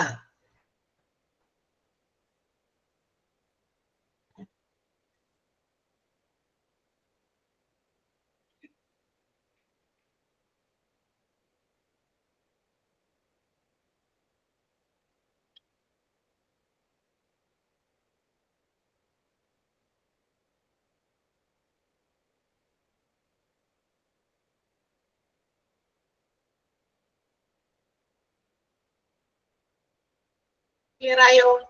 Okay, next one casing of new machinery ആണ് സെക്ഷൻ 26 പറയുന്നത്. ഫാക്ടറീസ് ആക്ട് 1948 സെക്ഷൻ 26 പറയുന്നത് കേസിംഗ് ഓഫ് ന്യൂ മെഷീനറി ആണ്. അതായത് ഇപ്പൊ ചില എന്താ പറയാ ഈ ഫാക്ടറീസ് ആക്ട് ഒക്കെ പുറപ്പെടുവിക്കുന്നതിന് ശേഷം എസ്റ്റാബ്ലിഷ് ചെയ്ത ഫാക്ടറീസ് ഒക്കെ ഉണ്ടാവുമല്ലോ.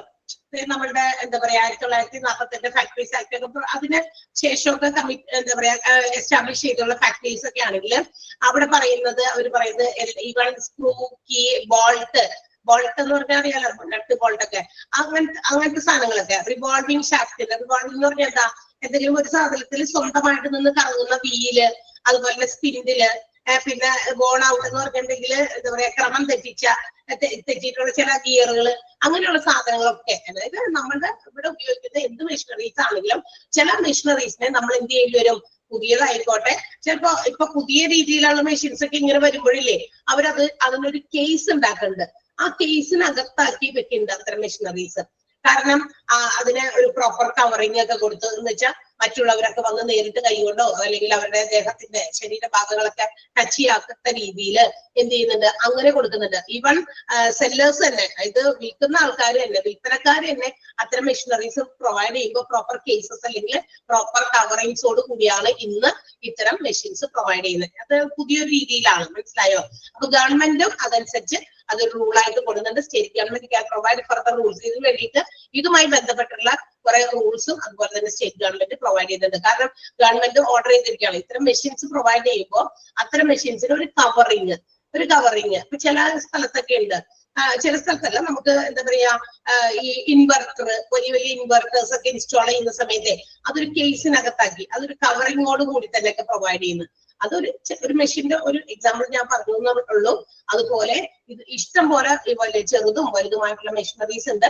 ഇങ്ങനെയുള്ള മെഷീനറീസ് ഓപ്പറേറ്റ് ചെയ്യുന്ന ഫാക്ടറീസിൽ അത്തരം ന്യൂ മെഷീനറീസ് സ്ഥാപിക്കുമ്പോൾ തന്നെ, കാരണം അറിയാലോ ഇന്ന് ലേറ്റസ്റ്റ് ആയിട്ടുള്ള ഒരുപാട് മെഷീനറീസും അതിനെയൊക്കെ നമുക്ക് പ്രൊട്ടക്ട് ചെയ്യാൻ പറ്റുന്ന ഒരുപാട് പ്രിക്കോഷൻസും സെല്ലേഴ്സ് തന്നെ പ്രൊവൈഡ് ചെയ്യുന്നുണ്ട്. അപ്പൊ അതിലൊരു കാര്യമാണ് ഇവിടെ പറഞ്ഞിരിക്കുന്നത്. ഇതൊക്കെ കവറിങ്ങില് അല്ലെങ്കിൽ കേസസില് എന്ത് ചെയ്യുക, പ്രൊവൈഡ് ചെയ്യുക ഇത്തരം മെഷീനറീസ് സെല് ചെയ്യുമ്പോൾ എന്ന് പറഞ്ഞിട്ടുണ്ട്. അതിന് ഒരുപാട് സാധനങ്ങൾ, വീലുകളായിക്കോട്ടെ അല്ലെങ്കിൽ ഏതെങ്കിലും തരത്തിലുള്ള എന്താ പറയാ ഈ ചീത്തയായ അതാണ് പറഞ്ഞേക്കുന്നത് ബോൺ ഔട്ട് ആയിട്ടുള്ള രീതിയിലുള്ള പാർട്സ്, ഏതെങ്കിലും മെഷീൻസിന്റെ പാർട്സോ ഗിയറോ അങ്ങനെയുള്ളതൊക്കെ നമ്മൾ സേഫ് ഗാർഡ് ചെയ്യാൻ, പ്രൊട്ടക്ട് ചെയ്യാനായിട്ട് വർക്ക്മാനെ സംരക്ഷിക്കാൻ വേണ്ടിയിട്ടാണ്. അപ്പൊ അവരെയൊക്കെ സംരക്ഷിക്കുന്നത്. ഇതിപ്പോ ഉപയോഗിക്കാത്ത സമയത്തായിക്കോട്ടെ, അതിനൊരു കവറിങ് പ്രൊവൈഡ് ചെയ്യുക. സെല്ലേഴ്സ് തന്നെ പ്രൊവൈഡ് ചെയ്യുന്നുണ്ട് എന്നാണ് പറയുന്നത്. സെക്ഷൻ 26 പറയാണ് ഇത്തരം മെഷീനറീസിന്, ന്യൂ മെഷീനറീസിനൊക്കെ കവറിങ്സ് അല്ലെങ്കിൽ കേസസ് പ്രൊവൈഡ് ചെയ്യണം എന്നാണ്. അപ്പൊ അത് അവരെ പ്രൊട്ടക്ട് ചെയ്യും. വർക്കേഴ്സിന് അവരുടെ എന്താ പറയാ അവരുടെ ശരീരവുമായിട്ട് അത് കോൺടാക്റ്റിൽ വരുന്ന സമയത്ത് അവർക്ക് അതിൽ നിന്ന് ഒരു പരിധി വരെ, മാക്സിമം ലിമിറ്റ് വരെ can prevent such accidents which can be caused. അതുമായിട്ട് ഉണ്ടാകാൻ ഇടയുള്ള അപകടങ്ങൾ ഒഴിവാക്കാനോ തടയാനോ ഒക്കെ പറ്റുമെന്നാണ് പറയുന്നത്. Section 26 casing of new machinery. Case എന്ന് വെച്ചാൽ കവറിങ്, മൂടുന്ന അല്ലെങ്കിൽ അതിനെ ഉള്ളിലേക്ക് വെക്കാൻ പറ്റുന്ന രീതിയിൽ അത്തരം മെഷീൻസിന് നമ്മൾ കവർ ചെയ്തോ അല്ലെങ്കിൽ എന്തെങ്കിലും ഒരു പെട്ടിയോ പോലത്തെ അതിന്റെ ഒക്കെ ഉള്ളിലാക്കി വെക്കാൻ പറ്റുന്ന രീതിയിൽ. ഈ ഇൻവെർട്ടേഴ്സ് ഇങ്ങനെ ഒരു കവറിങ് ഉണ്ടല്ലോ, ഒരു ബോക്സ് പോലത്തെ സാധനം ഉണ്ടല്ലോ, ഇല്ലേ? നിങ്ങൾ കണ്ടിട്ടുണ്ടോ? നമ്മുടെ വീടുകളിലുള്ളല്ലോ, ഉണ്ടോ? ഇൻവെർട്ടർ വെക്കുന്ന ഒരു നമുക്ക് മൂവ് ചെയ്യാൻ പറ്റുന്ന, നീക്കിക്കൊണ്ട് പോകാൻ പറ്റുന്ന ചക്രമൊക്കെ പിടിപ്പിച്ച ഒരു കേസസ് ഉണ്ട്. കണ്ടിട്ടുണ്ടോ നിങ്ങള്? ആരും കണ്ടിട്ടില്ല? വെറുതെ കണ്ടിട്ടില്ല? ഇൻവെർട്ടർ ഇല്ലേ? ഉണ്ട് അങ്ങനത്തെ ഉണ്ട്. ഇൻവെർട്ടറിനെ നമ്മളുടെ വീട്ടിലൊക്കെ ചെറിയ ഇൻവെർട്ടേഴ്സ് ആണ് നമ്മൾ ഉപയോഗിക്കുന്നത്. അത്രയധികം പവർ ഉള്ളതൊന്നും അല്ല. പക്ഷെ വലിയ ഇതുപോലുള്ള ഫാക്ടറീസിലോ അല്ലെങ്കിൽ വലിയ ഓർഗനൈസേഷൻസിലോ ഇൻവെർട്ടറിന്റെ പവർ കൂടുതലുള്ളത് വേണം. അവിടെ പവർ ഓഫ് ആയി പോയി കഴിഞ്ഞാൽ നമ്മളൊന്ന് ആലോചിച്ച് നോക്കി, നമ്മുടെ വീട്ടില് ഒരു കറണ്ട് പോയി കഴിഞ്ഞാൽ ഇച്ചിരി ആളുകളേ ഉള്ളൂ. അപ്പൊ തന്നെ നമുക്ക് ചിലപ്പോഴൊക്കെ അസഹനീയമായിട്ടുള്ള ചൂടും ഇതൊക്കെ അനുഭവപ്പെടും. വലിയ ഓർഗനൈസേഷൻസിൽ ഒരുപാട് വർക്കേഴ്സ് ഉണ്ട്. വർക്കേഴ്സിന്റെ എണ്ണം കൂടുന്നതനുസരിച്ച് അവരുടെ ടെമ്പറേച്ചർ ലെവലും കൂടുതലായിരിക്കും. സോ പെട്ടെന്നൊക്കെ ഒരു പവർ ഓഫ് വന്നു കഴിഞ്ഞാൽ അതിനെ നമുക്ക് കൺട്രോൾ ചെയ്യാനുള്ള ഇൻവെർട്ടേഴ്സ് വളരെ വലുതായിരിക്കും സ്ഥാപിച്ചിരിക്കുക, ഹൈ വാട്ടർ ആയിട്ടുള്ള. അപ്പൊ അതിനെയൊക്കെ കവർ ചെയ്ത് സൂക്ഷിക്കണം. ആൾക്കാരൊക്കെ വന്നോ പോകുകയോ അതിന്റെ അടുത്ത് പെരുമാറുകയോ ഒക്കെ ചെയ്യുകയാണെങ്കിൽ അവർക്ക് ആക്സിഡന്റുകളോ ഇഞ്ചുറീസോ ഒന്നും ഉണ്ടാകാൻ പാടില്ല. അതിനെ പ്രിവെന്റ് ചെയ്യാനാണ് ഇത് കേസസോ കവറിങ്സോ പ്രൊവൈഡ് ചെയ്യണം എന്ന് പറയുന്നത്. നവഡേയ്സ് സെല്ലേഴ്സ് അതിന് വേണ്ടിയിട്ടുള്ള ഇനീഷ്യേഷൻ എടുക്കുന്നുണ്ട്. അവർ ഇതുപോലുള്ള മെഷീൻസ് സെല് ചെയ്യുമ്പോൾ ദേ provide proper cases or coverings. ഇപ്പൊ മനസ്സിലായോ? 26ാമത്തെ സെക്ഷൻ ഒന്ന് വേഗം വായിച്ചു നോക്കിയേ.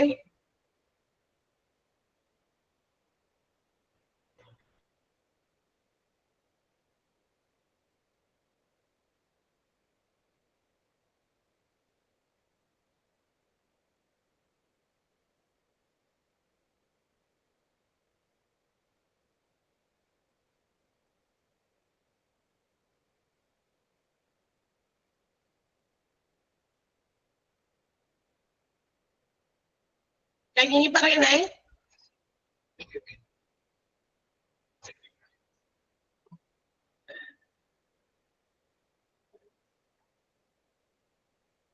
Okay. Next one, prohibition of employment of women and children near cotton opener. Cotton opener. Cotton എന്താണ്? Cotton എന്താണ്? Cotton കേട്ടിട്ടുണ്ടാ?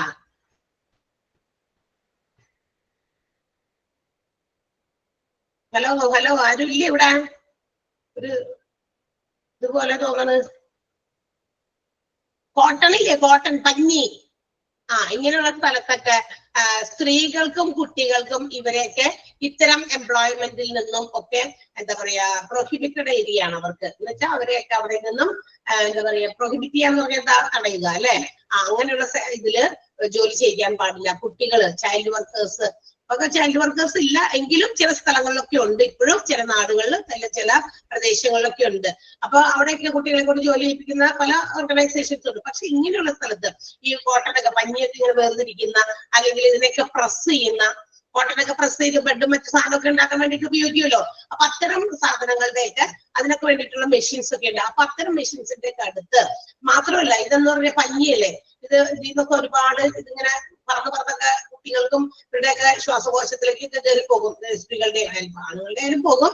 പക്ഷെ എങ്കിലും അവർക്ക് കുറച്ചുകൂടി കൂടുതൽ കരുതലുകൾ കൊടുക്കുന്നു എന്നുള്ളതാണ്. അപ്പൊ ഇത്തരം സ്ഥലത്ത്, ഇത്തരം കോട്ടൺ ഓപ്പണർ സ്ഥലങ്ങളിൽ ഈ സ്ത്രീകളെയും കൊച്ചുകുട്ടികളെയൊക്കെ ജോലി ചെയ്യിപ്പിക്കുന്നത് പ്രൊഹിബിറ്റ് ചെയ്തിരിക്കുകയാണ്. അത് തടസ്സപ്പെടുത്തിയിരിക്കുകയാണ്. അത് ചെയ്യാൻ പാടില്ല.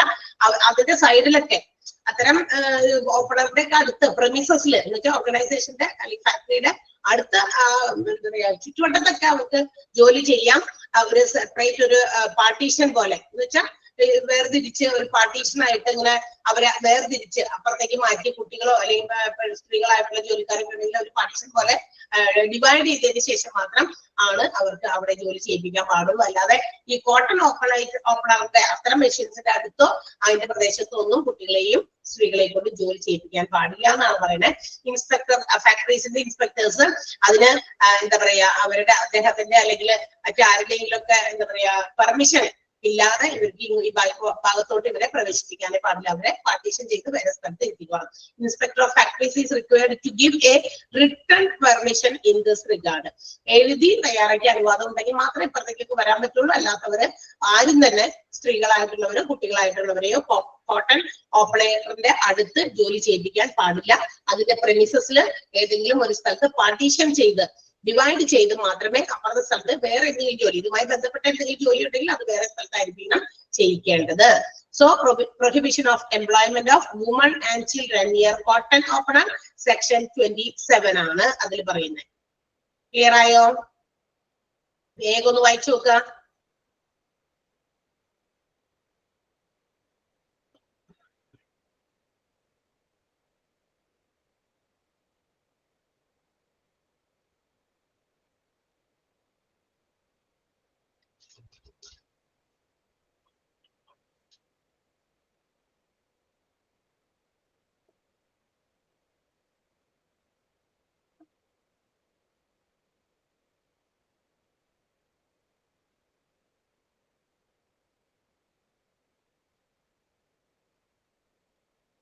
ക്ലിയർ ആയോ?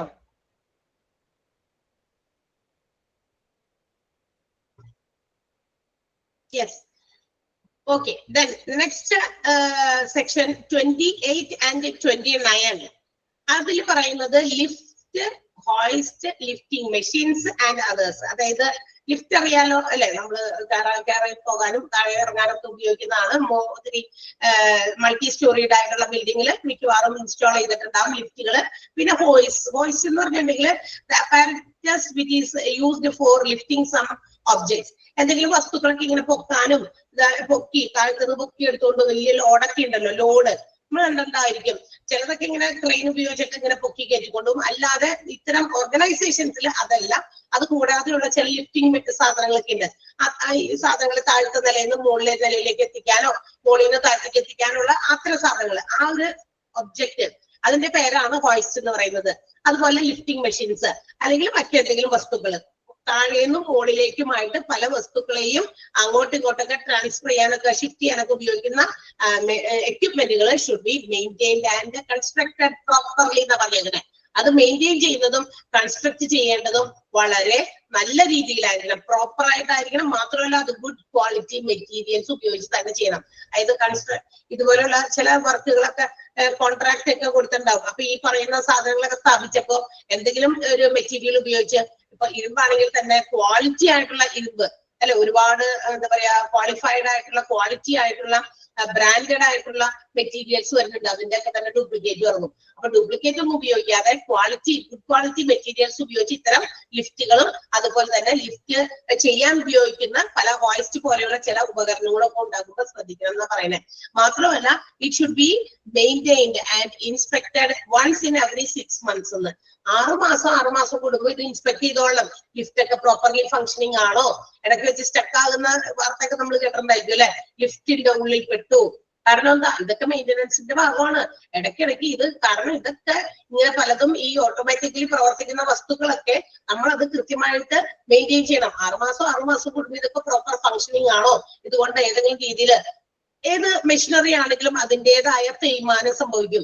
ഈവൻ മനുഷ്യൻ എന്ന് പറയുന്ന നമ്മുടെ ശരീരം ഒരു മെഷീൻ തന്നെയാണ്. ഒരുപാട് പാർട്സ് പ്രവർത്തിച്ചിട്ടാണ് നമ്മൾ ഇങ്ങനെ ഇരുന്ന് ക്ലാസ് കേൾക്കുന്നതും ക്ലാസ് പറയുന്നതും ഒക്കെ. ഓക്കെ, അപ്പൊ ആ ഫംഗ്ഷനിങ് കൃത്യമായി നടക്കുന്നു. ഏതെങ്കിലും ഒരു പാർട്സിന് എന്തെങ്കിലും തരത്തിലുള്ള കോട്ടം സംഭവിച്ചാൽ അതിൻ്റെതായ കാര്യം നമ്മളുടെ ചെയ്ത ജോലിയിലോ നമ്മൾ ചെയ്ത പ്രവൃത്തിയിലോ റിഫ്ലക്ട് ചെയ്യും അല്ലെ. ചിലപ്പോ പാടില്ലാതെ വയ്യാതെ തുമ്മലും ഒക്കെ ആയിട്ട് വന്നിരിക്കുമ്പോ ഈ ക്ലാസ് ഇത്രയും നല്ല രീതിയിൽ എനിക്ക് അത് ചിലപ്പോ കമ്മ്യൂണിക്കേറ്റ് ചെയ്ത് തരാൻ പറ്റിയെന്നില്ല, എനിക്ക് തന്നെയല്ല ആർക്കായാലും. കാരണം അത് നമ്മളുടെ ഹെൽത്ത് ഇഷ്യൂ ഉള്ളത് കൊണ്ട്. അതുപോലെ തന്നെയാണ് ഏത് മെഷീൻസിന്റെയും പാർട്സ് ഒക്കെ ഉണ്ടാക്കി വെച്ചപ്പോ ഏത് കാലഘട്ടത്തിൽ 10 കൊല്ലം 20 കൊല്ലം മുമ്പ് ഉണ്ടാക്കിയിട്ട് പിന്നെ അത് തന്നെ ഇങ്ങനെ വെച്ച് പ്രവർത്തിപ്പിച്ച് മാക്സിമം അതിനെ യൂസ് ചെയ്യുമ്പോൾ നമ്മൾ അതിന്റെ പാർട്സുകൾക്ക് തേയ്മാനം സംഭവിക്കുന്നുണ്ടോ, അതിന്റെ എന്താ പറയാ പാർട്സ് ഒക്കെ ഓക്കെ വെൽ വർക്കിംഗ് കണ്ടീഷനിലാണോ, മനുഷ്യന്മാർക്ക് അപകടമില്ലാത്ത രീതിയിൽ പ്രവർത്തിക്കാൻ ഇതിന് പറ്റുമോ എന്നൊക്കെ ഇൻസ്പെക്ട് ചെയ്യണം എന്നാണ് പറഞ്ഞിരിക്കുന്നത്. അപ്പൊ ലിഫ്റ്റുകളൊക്കെ അതുപോലെ ലിഫ്റ്റ് ചെയ്യുന്ന ഉപകരണങ്ങൾ ഇങ്ങനെ പൊക്കിക്കൊണ്ടു പോവുകയാണ്.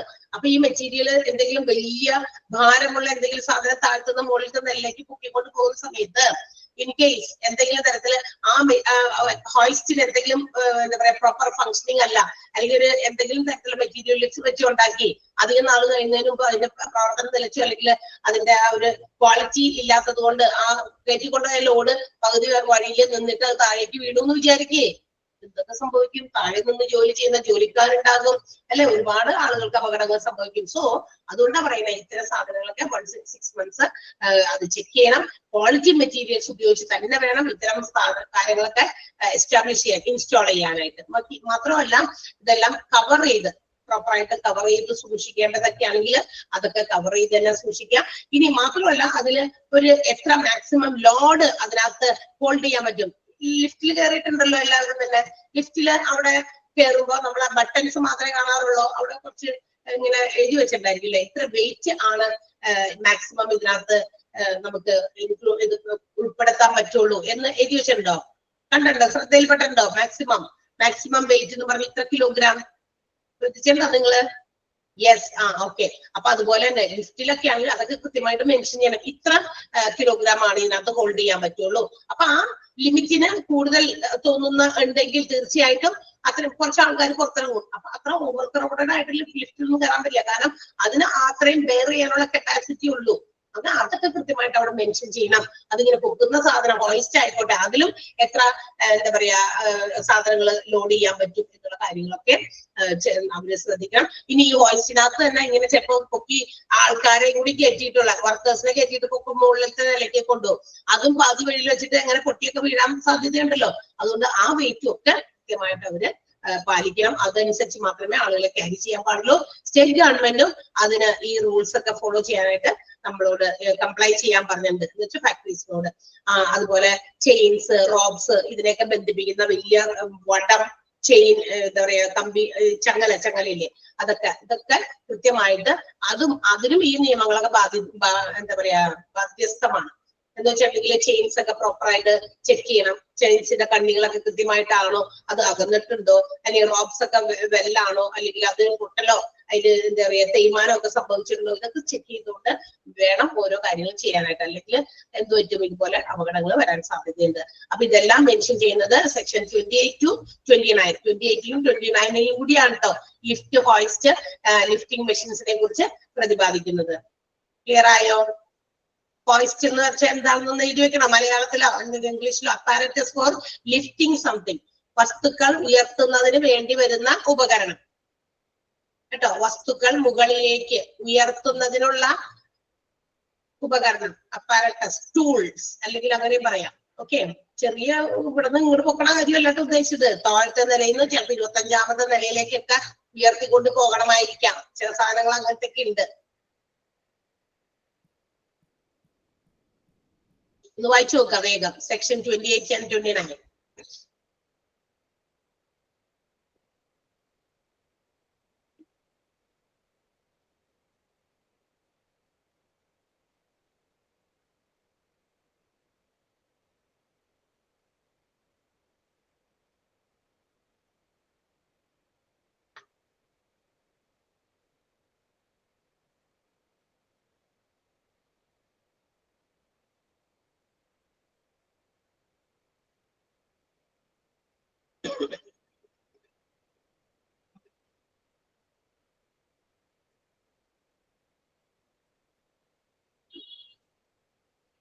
ക്ലിയർ ആയോ?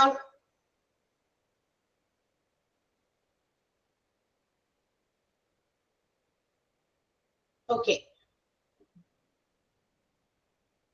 നെക്സ്റ്റ് വൺ സെക്ഷൻ 30 ആണ്. റിവോൾവിംഗ് മെഷീനറി ആണ്. റിവോൾവിംഗ് എന്ന് പറഞ്ഞാൽ എന്താ? സ്വയം കറങ്ങുന്ന മെഷീനറീസ്.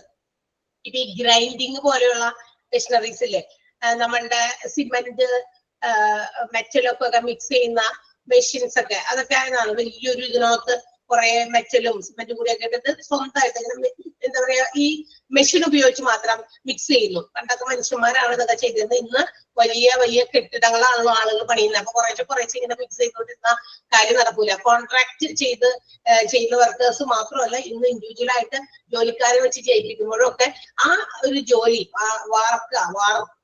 ടെറസൊക്കെ വാർക്കുന്ന സമയത്ത് അത് എളുപ്പം സ്പീഡായിട്ട് കാര്യങ്ങൾ ചെയ്യാൻ വേണ്ടിയിട്ട് ഇന്ന് മെഷീൻസ് ആണ് ഉപയോഗിക്കുന്നത്. അപ്പൊ ഇതിനകത്ത് ഈ സാധനങ്ങൾ ഇട്ട് കൊടുത്തിട്ടത് അത് ഇങ്ങനെ കിടന്ന് കറങ്ങിയാണ് അത് മിക്സ് ആകുന്നത്. അപ്പൊ അങ്ങനത്തെ ഒക്കെയുള്ള മെഷീൻസ് ഒക്കെയാണ് ഉദ്ദേശിക്കുന്നത് കേട്ടോ. റിവോൾവിംഗ് മെഷീനറി ഒക്കെ ഉപയോഗിക്കുമ്പോൾ അതിന് ഒരു മാക്സിമം സ്പീഡ്, ഇത്ര സ്പീഡിൽ പോയി കഴിഞ്ഞാൽ നമുക്ക് പല രീതിയിലുള്ള ഡേഞ്ചറസ് ആയിട്ടുള്ള അപകടങ്ങളൊക്കെ ഒഴിവാക്കാൻ പറ്റുന്ന ഒരു സ്പീഡ്, അത് എത്രയാണെങ്കിൽ അത് കൃത്യമായിട്ട് നോട്ടീസ് ചെയ്ത് അത് കൃത്യമായിട്ട് നോട്ട് ചെയ്ത് വെച്ചിരിക്കണം. ഒരു നോട്ടീസ് പോലെ ഇതാണ് ഇതിന്റെ എന്താ പറയാ ഒരു അപകടം ഇല്ലാത്ത രീതിയിൽ പ്രവർത്തിപ്പിക്കുന്ന ഒരു സ്പീഡ് ഇത്രയാണ് എന്നുള്ളത് കൃത്യമായിട്ട് അവിടെ മെൻഷൻ ചെയ്ത് വെച്ചിരിക്കണം. ഇനി മാത്രമല്ല, അതുകൊണ്ട് ഉപയോഗിച്ച് ആ ഒരു എന്താ പറയാ മെഷീനിൽ ഉപയോഗിക്കുന്ന പലതരത്തിലുള്ള ഷാഫ്റ്റുകൾ, മൂവ് ചെയ്യുന്ന സാധനങ്ങളൊക്കെ ഇല്ലേ, അങ്ങോട്ടും ഇങ്ങോട്ടൊക്കെ നീങ്ങുന്ന സാധനങ്ങളുടെ സ്പീഡ്, അതിന്റെ എന്താ പറയാ ബാസ്കറ്റ്, ഈ പറയുന്ന സാധനം ഇട്ടുവെച്ചിരിക്കുന്ന സാധനങ്ങളുടെ സ്പീഡ്, അല്ലെങ്കിൽ ഫ്ലൈ വീല്, ഡിസ്ക്, പുള്ളി, ഇതിനൊക്കെ ഓരോ സ്പീഡ് ഉണ്ട്. ഇതിനൊക്കെ കൃത്യമായിട്ടുള്ള സ്പീഡ് എത്രയാണെന്ന് കൃത്യമായിട്ട് സെക്യൂർ ആകുന്ന സ്പീഡ്, അതായത് സുരക്ഷിതത്വത്തോടെ ഉപയോഗിക്കുന്ന ഒരു സ്പീഡ് എത്രയുണ്ടെങ്കിൽ അതൊക്കെ അത് കൃത്യമായിട്ട് മാത്രം ആ രീതിയിലാണ് പ്രവർത്തിപ്പിക്കേണ്ടത്. അല്ലെങ്കിൽ അതാണ് നമ്മൾ ഡിസ്പ്ലേ ചെയ്യേണ്ടത്. ഇത്ര സ്പീഡിലാണ്. ഇപ്പൊ എന്താ പറയാ 25 km/h എന്നൊക്കെ നമ്മൾ സ്പീഡൊക്കെ പറയൂലേ, അതുപോലെ ഇത് ഇത്തരം സാധനങ്ങൾക്ക് ഇതിന്റെയൊക്കെ ഒരു സ്പീഡ് എത്രയാണ് എന്നുള്ളത് കൃത്യമായി മെൻഷൻ ചെയ്ത് വേണം നമ്മൾ അത് ഉപയോഗിക്കാനായിട്ട്. അതല്ല എങ്കിൽ പലതരത്തിലുള്ള മാക്സിമം സ്പീഡ് കൊടുത്ത് സ്പീഡൊക്കെ ഭയങ്കരമായിട്ട് കൂട്ടി എന്തെങ്കിലും തരത്തിലുള്ള കാര്യങ്ങൾ വന്നു, അപകടങ്ങൾ വന്നു, അപ്പൊ അത് പിന്നീട് അത് ഒരു എന്താ പറയാ കേസും കൂട്ടൊക്കെ ആകാൻ സാധ്യതയുണ്ട്. അപ്പൊ അതൊക്കെ ഒഴിവാക്കാനാണ് ഇത്തരം റൂൾസ് ആൻഡ് റെഗുലേഷൻസ് അല്ലെങ്കിൽ സ്റ്റാറ്റ്യൂട്ടറി പ്രൊവിഷൻസ് ഫാക്ടറീസ് ആക്ട് 1948 ഉണ്ടാക്കി വെച്ചിരിക്കുന്നത്. അപ്പൊ റിവോൾവിംഗ് മെഷീനറി നമ്മൾ ഹാൻഡിൽ ചെയ്യുമ്പോഴും അതിനൊരു പെരിഫറൽ സ്പീഡ് ഉണ്ട്. ആ സ്പീഡ് മെൻഷൻ ചെയ്ത് അത് മാത്രം ഉപയോഗിച്ച് പ്രവർത്തിപ്പിക്കാനായിട്ട് ശ്രദ്ധിക്കണം എന്നാണ് പറയാം. ഓക്കെ, അപ്പൊ റിവോൾവിംഗ് മെഷീനറിയെ സംബന്ധിക്കുന്നത് പറയുന്നത് സെക്ഷൻ 30ലാണ്. റിവോൾവിംഗ് മെഷീനറി നമുക്ക് നോട്ട് ചെയ്ത് അണ്ടർലൈൻ ചെയ്ത് വെക്കുക, പഠിക്കണം നിങ്ങൾ ഓരോ സെക്ഷൻസും എന്തിനെയാണ് ഡിനോട്ട് ചെയ്യുന്നതെന്ന്. ക്ലിയർ ആയോ? നോക്ക്, ഉള്ളിലുള്ളതൊക്കെ നിങ്ങൾ ജസ്റ്റ് ഒന്ന് വായിച്ചു നോക്കിയാൽ മതി. അറിയണം നമ്മൾ കേട്ടോ, കാരണം ഇതൊക്കെ നമ്മൾ പഠിച്ചതല്ലേ. അപ്പൊ പഠിച്ചപ്പോ നമ്മൾ ഈ ഓരോ ആക്ടിലും ഇന്നതിനെ കുറിച്ചാ പറയുന്നത്. അതിനകത്ത് ഒരുപാട് മെഷീനറി അപ്പൊ മനസ്സിലാക്കണം. കറങ്ങുന്ന സ്വന്തം ഇതിലും കറങ്ങുന്ന എന്തെങ്കിലും മെഷീനറീസ്, ആ മെഷീനറിയുടെ പാർട്സും ചിലതൊക്കെ ഇങ്ങനെ കറങ്ങിക്കൊണ്ടിരിക്കും. അപ്പൊ അതിനൊക്കെ ഒരു സ്പീഡ്, അതിനെ കുറിച്ച് മെൻഷൻ ചെയ്യുന്നതാണ് സെക്ഷൻ 30 എന്നാണ്. അത്രയും അറിഞ്ഞാൽ മതി. ക്ലിയർ ആയോ?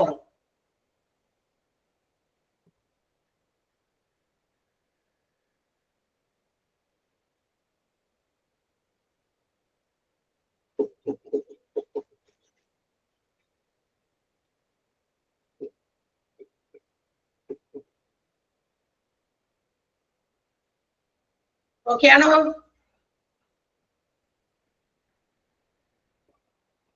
Okay, next one pressure plant ആണ്. പ്രഷർ പ്ലാന്റ് അതായത് ഭയങ്കര ഹൈ അറ്റ്മോസ്ഫിയറിക് പ്രഷർ ഒക്കെ ഉള്ള ഓക്കെ. അപ്പൊ എന്തെങ്കിലും തരത്തിലുള്ള ഹൈ പ്രഷർ ഉള്ള ചില എന്താ പറയാ പ്ലാന്റ് എന്ന് പറഞ്ഞാൽ എന്താ, പ്ലാന്റ് ആൻഡ് മെഷീനറി എന്നൊക്കെ കേട്ടിട്ടുണ്ടല്ലോ അല്ലെ. അത് നമ്മൾ സ്ഥാപിച്ചിരിക്കുന്ന ചില മെഷീനറീസ് അല്ലെങ്കിൽ ചില പ്ലാന്റുകൾ, ഇത്തരം കാര്യങ്ങൾക്കൊക്കെ പ്രത്യേകം അറേഞ്ച്മെന്റുകൾ തന്നെ വേണം. കാരണം ആ വർക്ക് പ്രഷർ മെയിൻറ്റെയിൻ ചെയ്യാൻ പറ്റുന്ന സ്ഥലമൊക്കെ നോക്കിയിട്ട് വേണം ഇത് ഇൻസ്റ്റാൾ ചെയ്യാനായിട്ട്. Make sure that suitable working pressure, അതായത് അത് വർക്ക് ചെയ്യാനുള്ള പ്രഷർ കൃത്യമായിട്ട് മെയിൻറ്റെയിൻ ചെയ്യുന്നുണ്ട് എന്ന് ഉറപ്പുവരുത്തണം. ആ പ്ലാന്റ് പ്രവർത്തിപ്പിക്കാൻ വേണ്ടിയിട്ടുള്ള പ്രഷർ, അതിന്റെ ആ ഒരു ഫോഴ്സ് അത് കൃത്യമായിട്ട് അറേഞ്ച് ചെയ്ത് വേണം നമുക്കതിനെ ഓപ്പറേറ്റ് ചെയ്യാനായിട്ട്. ഗവൺമെന്റും സ്റ്റേറ്റ് ഗവൺമെന്റും അതിന് വേണ്ടിയിട്ടുള്ള റൂൾസ് കൊണ്ടുവന്നിട്ടുണ്ട്. പ്ലാന്റ് ടെസ്റ്റ് ചെയ്യാനായിട്ട്, അതായത് ഏതെങ്കിലും തരത്തിലുള്ള പ്ലാന്റുകൾ അത് എത്ര പ്രഷറിലാണ് അത് വർക്ക് ചെയ്യുന്നത് എന്നുള്ള കാര്യങ്ങളൊക്കെ ടെസ്റ്റ് ചെയ്യാനുള്ള റൂൾസ് സ്റ്റേറ്റ് ഗവൺമെന്റ് പ്രൊവൈഡ് ചെയ്തിട്ടുണ്ട് കേട്ടോ. അപ്പൊ ഇറ്റ് ക്യാൻ ഓൾസോ എക്സെപ്റ്റ്, അതല്ലെങ്കിൽ ചില പ്ലാന്റ് ആൻഡ് മെഷീനറി ഒക്കെ ചില എന്താ പറയാ റൂൾസിന്, ഈ പറയുന്ന റൂൾസിൽ നിന്നും ചിലതിനെയൊക്കെ ഒഴിവാക്കിയിട്ടുണ്ട് സ്റ്റേറ്റ് ഗവൺമെന്റ്. എന്ന് വെച്ചാൽ ആ ഒരു പ്രഷർ ഇതിൽ നിന്ന് ഇത്തരം പ്രഷർ ഇതിന് വേണ്ട എന്നുള്ള രീതിയിൽ ചില മെഷീനറീസിനെ എക്സെപ്റ്റ് ചെയ്തിട്ടുണ്ട്. എക്സെപ്റ്റ് ചെയ്യാന്നൊക്കെ ഒഴിവാക്കാന്നാണ് സ്റ്റേറ്റ് ഗവൺമെന്റ് ഒഴിവാക്കേണ്ടത്. അല്ലാത്ത എല്ലാ പ്ലാന്റുകൾക്കും മെഷീനറീസിനും ഒരു പ്രത്യേക പ്രഷർ മെയിൻറ്റെയിൻ ചെയ്ത് തന്നെയാണ് ഓർഗനൈസേഷനിൽ ഉപയോഗിക്കുന്നത് എന്ന്, അതിനുവേണ്ടിയുള്ള പ്രോപ്പർ അറേഞ്ച്മെന്റ്സ് നടത്തിയിട്ടുണ്ടെന്ന് ഉറപ്പുവരുത്തണം എല്ലാ ഓർഗനൈസേഷൻസും എന്നാണ് സെക്ഷൻ 31 പ്രഷർ പ്ലാന്റിനെ കുറിച്ച് പറഞ്ഞത്. അതിൽ നിന്ന് സർട്ടൻ പ്ലാന്റ്സ് എക്സെപ്റ്റഡ് ആണ്. സർട്ടൻ പ്ലാന്റ്സ് എന്ന് വെച്ചാൽ ചില പ്ലാന്റ്സുകളെ, പ്ലാന്റ് എന്ന് ഉദ്ദേശിക്കുന്നത് മറ്റേ ചെടിയല്ല കേട്ടോ, പ്ലാന്റ് എന്ന് വെച്ചിട്ടുണ്ടെങ്കിൽ പ്ലാന്റ് ആൻഡ് മെഷീനറി അങ്ങനെയാണ് നമ്മൾ എപ്പോഴും അതിനെ പറയുക. പേഴ്സണൽ പഠിച്ചവരൊക്കെ ഉണ്ടോ അതിനകത്ത് ഉണ്ടെങ്കിൽ അവര് കേട്ടിട്ടുണ്ടായിരിക്കും. പ്ലാന്റ് ആൻഡ് മെഷീനറി എന്ന് പറഞ്ഞാൽ ഒരു അസറ്റ് ആണ്. ഇതുപോലെ നമ്മുടെ പല രീതിയിലുള്ള പ്രൊഡക്ഷൻസ് നടത്താൻ വേണ്ടി ഉപയോഗിക്കുന്ന വലിയ വലിയ മെഷീനറീസിനെ അതാണ് ഉദ്ദേശിക്കുന്നത് കേട്ടോ, പ്ലാന്റ് എന്നൊക്കെ. അപ്പൊ അത്തരം പ്ലാന്റുകളൊക്കെ നമ്മൾ ഇൻസ്റ്റാൾ ചെയ്തിട്ടുണ്ടെങ്കിൽ, എസ്റ്റാബ്ലിഷ് ചെയ്തിട്ടുണ്ടെങ്കിൽ അതിനൊരു പ്രഷർ ഉണ്ട്, അറ്റ്മോസ്ഫിയറിക് പ്രഷർ. അതിനേക്കാള് ഹയർ ഒക്കെ ആണെങ്കിൽ അതിന് കൃത്യമായി അറേഞ്ച്മെന്റ് ഉണ്ടായിരുന്നു. അറ്റ്മോസ്ഫിയറിക് പ്രഷറിനേക്കാൾ കുറച്ചുകൂടി കൂടുതൽ പ്രഷർ ഉപയോഗിക്കേണ്ട പ്ലാന്റ്സിന് തീർച്ചയായിട്ടും അതിനുള്ള പ്രോപ്പർ അറേഞ്ച്മെന്റ്സ് എടുത്തിരിക്കണം എന്നാണ് പറയുന്നത്. അതല്ലാത്ത ചില പ്ലാന്റ്സിനെ മാത്രം അവോയ്ഡ് ചെയ്തിട്ടുണ്ട്, എക്സെപ്റ്റ് ചെയ്തിട്ടുണ്ട് ഈ ഒരു റൂളിൽ നിന്ന്. Is it clear? ക്ലിയർ ആയോ? പ്രഷർ പ്ലാന്റ് സെക്ഷൻ 31 ഞാൻ പറഞ്ഞു. ഇത് നമ്മള് സ്റ്റാറ്റ്യൂട്ടറി പ്രൊവിഷൻസ് എംപ്ലോയി ഹെൽത്തിനെ സംബന്ധിക്കുന്നത് കൊണ്ട് 11 മുതൽ 20 വരെ 11 മുതൽ 20 വരെ എംപ്ലോയീസ് ഹെൽത്തിനെ സംബന്ധിക്കുന്ന സ്റ്റാറ്റ്യൂട്ടറി പ്രൊവിഷൻ നമ്മൾ പഠിച്ചു. 21 നമ്മൾ തുടങ്ങിയത്. അപ്പോ നിങ്ങൾ അത് പഠിക്കാൻ വേണ്ടി ഏതെങ്കിലും തരത്തിലുള്ള ഒരു എന്താ പറയാ ഒരു ഇതിലൊരു വേ ഓഫ് പഠിക്കാനേ നമ്മൾ എന്തെങ്കിലും ഒരു രീതിയിൽ നമ്മൾ അതിനൊന്ന് അറേഞ്ച് ചെയ്ത് സെക്ഷൻ 21 മുതൽ ഓരോന്നിനും ഓരോ പ്രത്യേകം ലെക്ചർ കൊടുത്തോ അങ്ങനെ ഒന്ന് നമ്മളുടെ മനസ്സിൽ ഇങ്ങനെ കയറ്റി വെക്കുക. അല്ലെങ്കിൽ ഇച്ചിരി ബുദ്ധിമുട്ടായിരിക്കും നമുക്കിത് പഠിക്കാൻ. കാരണം ഒരുപാട് സെക്ഷൻസ് ഉണ്ടല്ലോ, കണ്ടിന്യൂസ് ആയിട്ട് ഇങ്ങനെ ചോദിക്കില്ല. പകരം അവിടെ നിന്ന് ഇവിടുന്നൊക്കെ ഏതെങ്കിലുമൊക്കെ സെക്ഷൻ ആയിരിക്കും വരിക. അപ്പൊ നമ്മളത് ഏതാണെന്ന് പെട്ടെന്ന് നോട്ട് ചെയ്യാനുള്ള എന്തെങ്കിലും ഒരു കുറിപ്പ് വിദ്യയൊക്കെ പിടിച്ചു വെച്ചേക്കണമെന്നാണ് ഞാൻ ഉദ്ദേശിച്ചത്. ഒന്ന് വായിച്ചു നോക്കാം. Pressure plant section 31.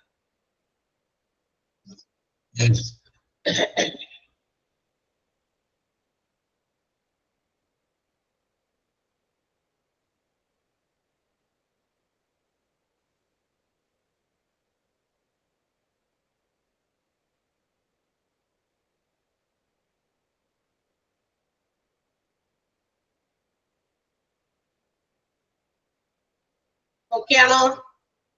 സെക്ഷൻ 31 കഴിഞ്ഞോ?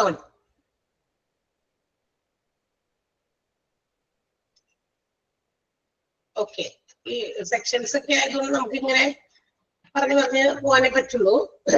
കൂടുതൽ നമുക്ക് ഇനി പറയാനില്ല അതിൽ കൂടുതൽ, അല്ലെ? വായിച്ചാൽ കിട്ടും. യെസ്, സെക്ഷൻ 32 ആണ് floor, stairs and means of access. ഫ്ലോറുകൾ, അതായത് ഓരോ എന്താ പറയാ നിലകള്, പിന്നെ സ്റ്റെയറുകള്, പിന്നെ നമുക്ക് അങ്ങോട്ടും ഇങ്ങോട്ടൊക്കെ നടക്കാനോ സാധനങ്ങളൊക്കെ കൊണ്ടുപോകാനോ ഉള്ള സ്ഥലങ്ങള്. ഇങ്ങനെയുള്ള സ്ഥലങ്ങളെ കുറിച്ചിട്ടും ഫ്ലോറുകളെ കുറിച്ചും സ്റ്റെയറിനെ കുറിച്ചിട്ടാണ് സെക്ഷൻ 32 പറയുന്നത്.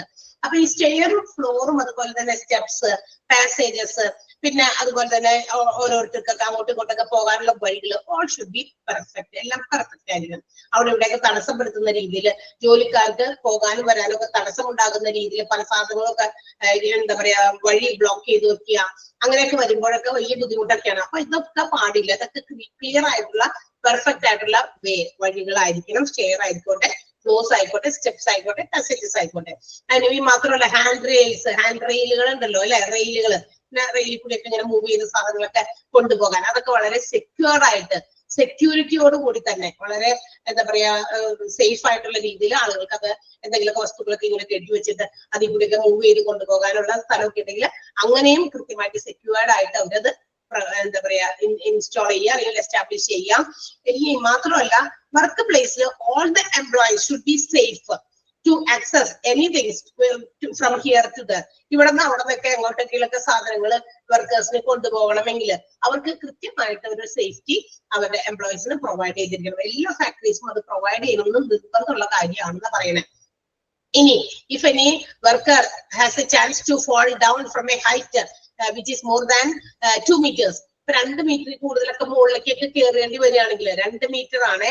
അപ്പൊ അങ്ങനെ അത്രയൊക്കെ കയറേണ്ടി വരുന്ന സമയത്ത് അതിന് വേണ്ടിയിട്ടുള്ള സ്ട്രിക്റ്റ് പ്രൊവിഷൻസ് അല്ലെങ്കിൽ സ്ട്രിക്റ്റ് ആയിട്ടുള്ള പ്രിവെന്റിംഗ് മെഷേഴ്സ് അവരുടെ വർക്കേഴ്സിനെ സേഫ് ഗാർഡ് ചെയ്യാൻ വേണ്ടിയിട്ട് ഉപയോഗിച്ചിരിക്കണം. Safety techniques ഉപയോഗിച്ചിരിക്കണം. അത് എങ്ങനെയെങ്കിലൊക്കെ, അതായത് ഇത്ര മുകളിലൊക്കെ കയറുന്ന സമയത്ത് എങ്ങാനും മനുഷ്യന്മാരാണ് കയ്യോ കാലോ ഒന്ന് പെട്ടെന്ന് ഇടറിയാൽ എന്ത് സംഭവിക്കും? താഴേക്ക് വീഴും. അപ്പൊ അത് താഴെ വീഴാൻ സാധ്യതയുണ്ട് എന്ന് തോന്നുന്ന രീതിയിലാണെങ്കിൽ തീർച്ചയായിട്ടും അതിൽ നിന്ന് അവരെ താഴെ വീണ് പോയാൽ എന്ത് സംഭവിക്കും നമുക്കറിയാം. ഇത്രയും ഹൈറ്റിൽ നിന്നൊക്കെ വീണാൽ വലിയ കാര്യങ്ങൾ സംഭവിക്കും. അപ്പൊ അങ്ങനെ വരാതിരിക്കുമ്പോൾ, അങ്ങനെ വരാൻ ചാൻസസ് ഉണ്ടെങ്കിൽ അതിനെ സേഫ് ഗാർഡ് ചെയ്യുന്നു, അതിനെ സുരക്ഷിതമാക്കുന്ന എന്ത് ടെക്നിക്സ് ആയെങ്കിലും ഉപയോഗിച്ചിരിക്കണം ഫാക്ടറീസിൽ എന്നാണ് പറഞ്ഞിരിക്കുന്നത്. Okay, clear ayo? If a person is working at a place where he has a risk to fall down from a height more than 2 meters, it is required to do fencing or follow other safety techniques to safeguard the workers. ഫെൻസിങ്ങിലൂടെയോ, fencing എന്ന് പറഞ്ഞു കഴിഞ്ഞാൽ എന്താ പറയാ ഇങ്ങനെ അതിർത്തി പോലെ ഇങ്ങനെ ഉണ്ടാക്കുക. നമ്മൾ നേരത്തെ ഫെൻസിങ് ഓഫ് മെഷീനറി പറഞ്ഞില്ലേ, അതേപോലെ അങ്ങനെ എന്തെങ്കിലും ഇതാക്കുക.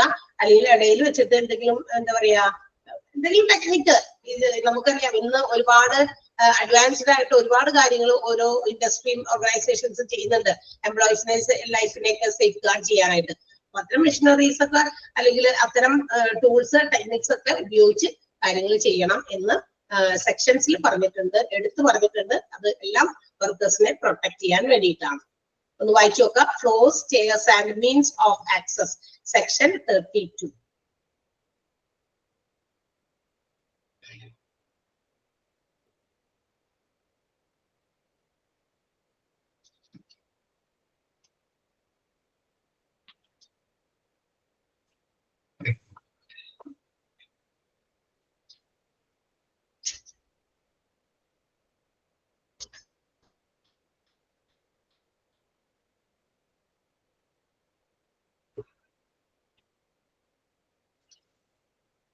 ക്ലിയർ ആയോ?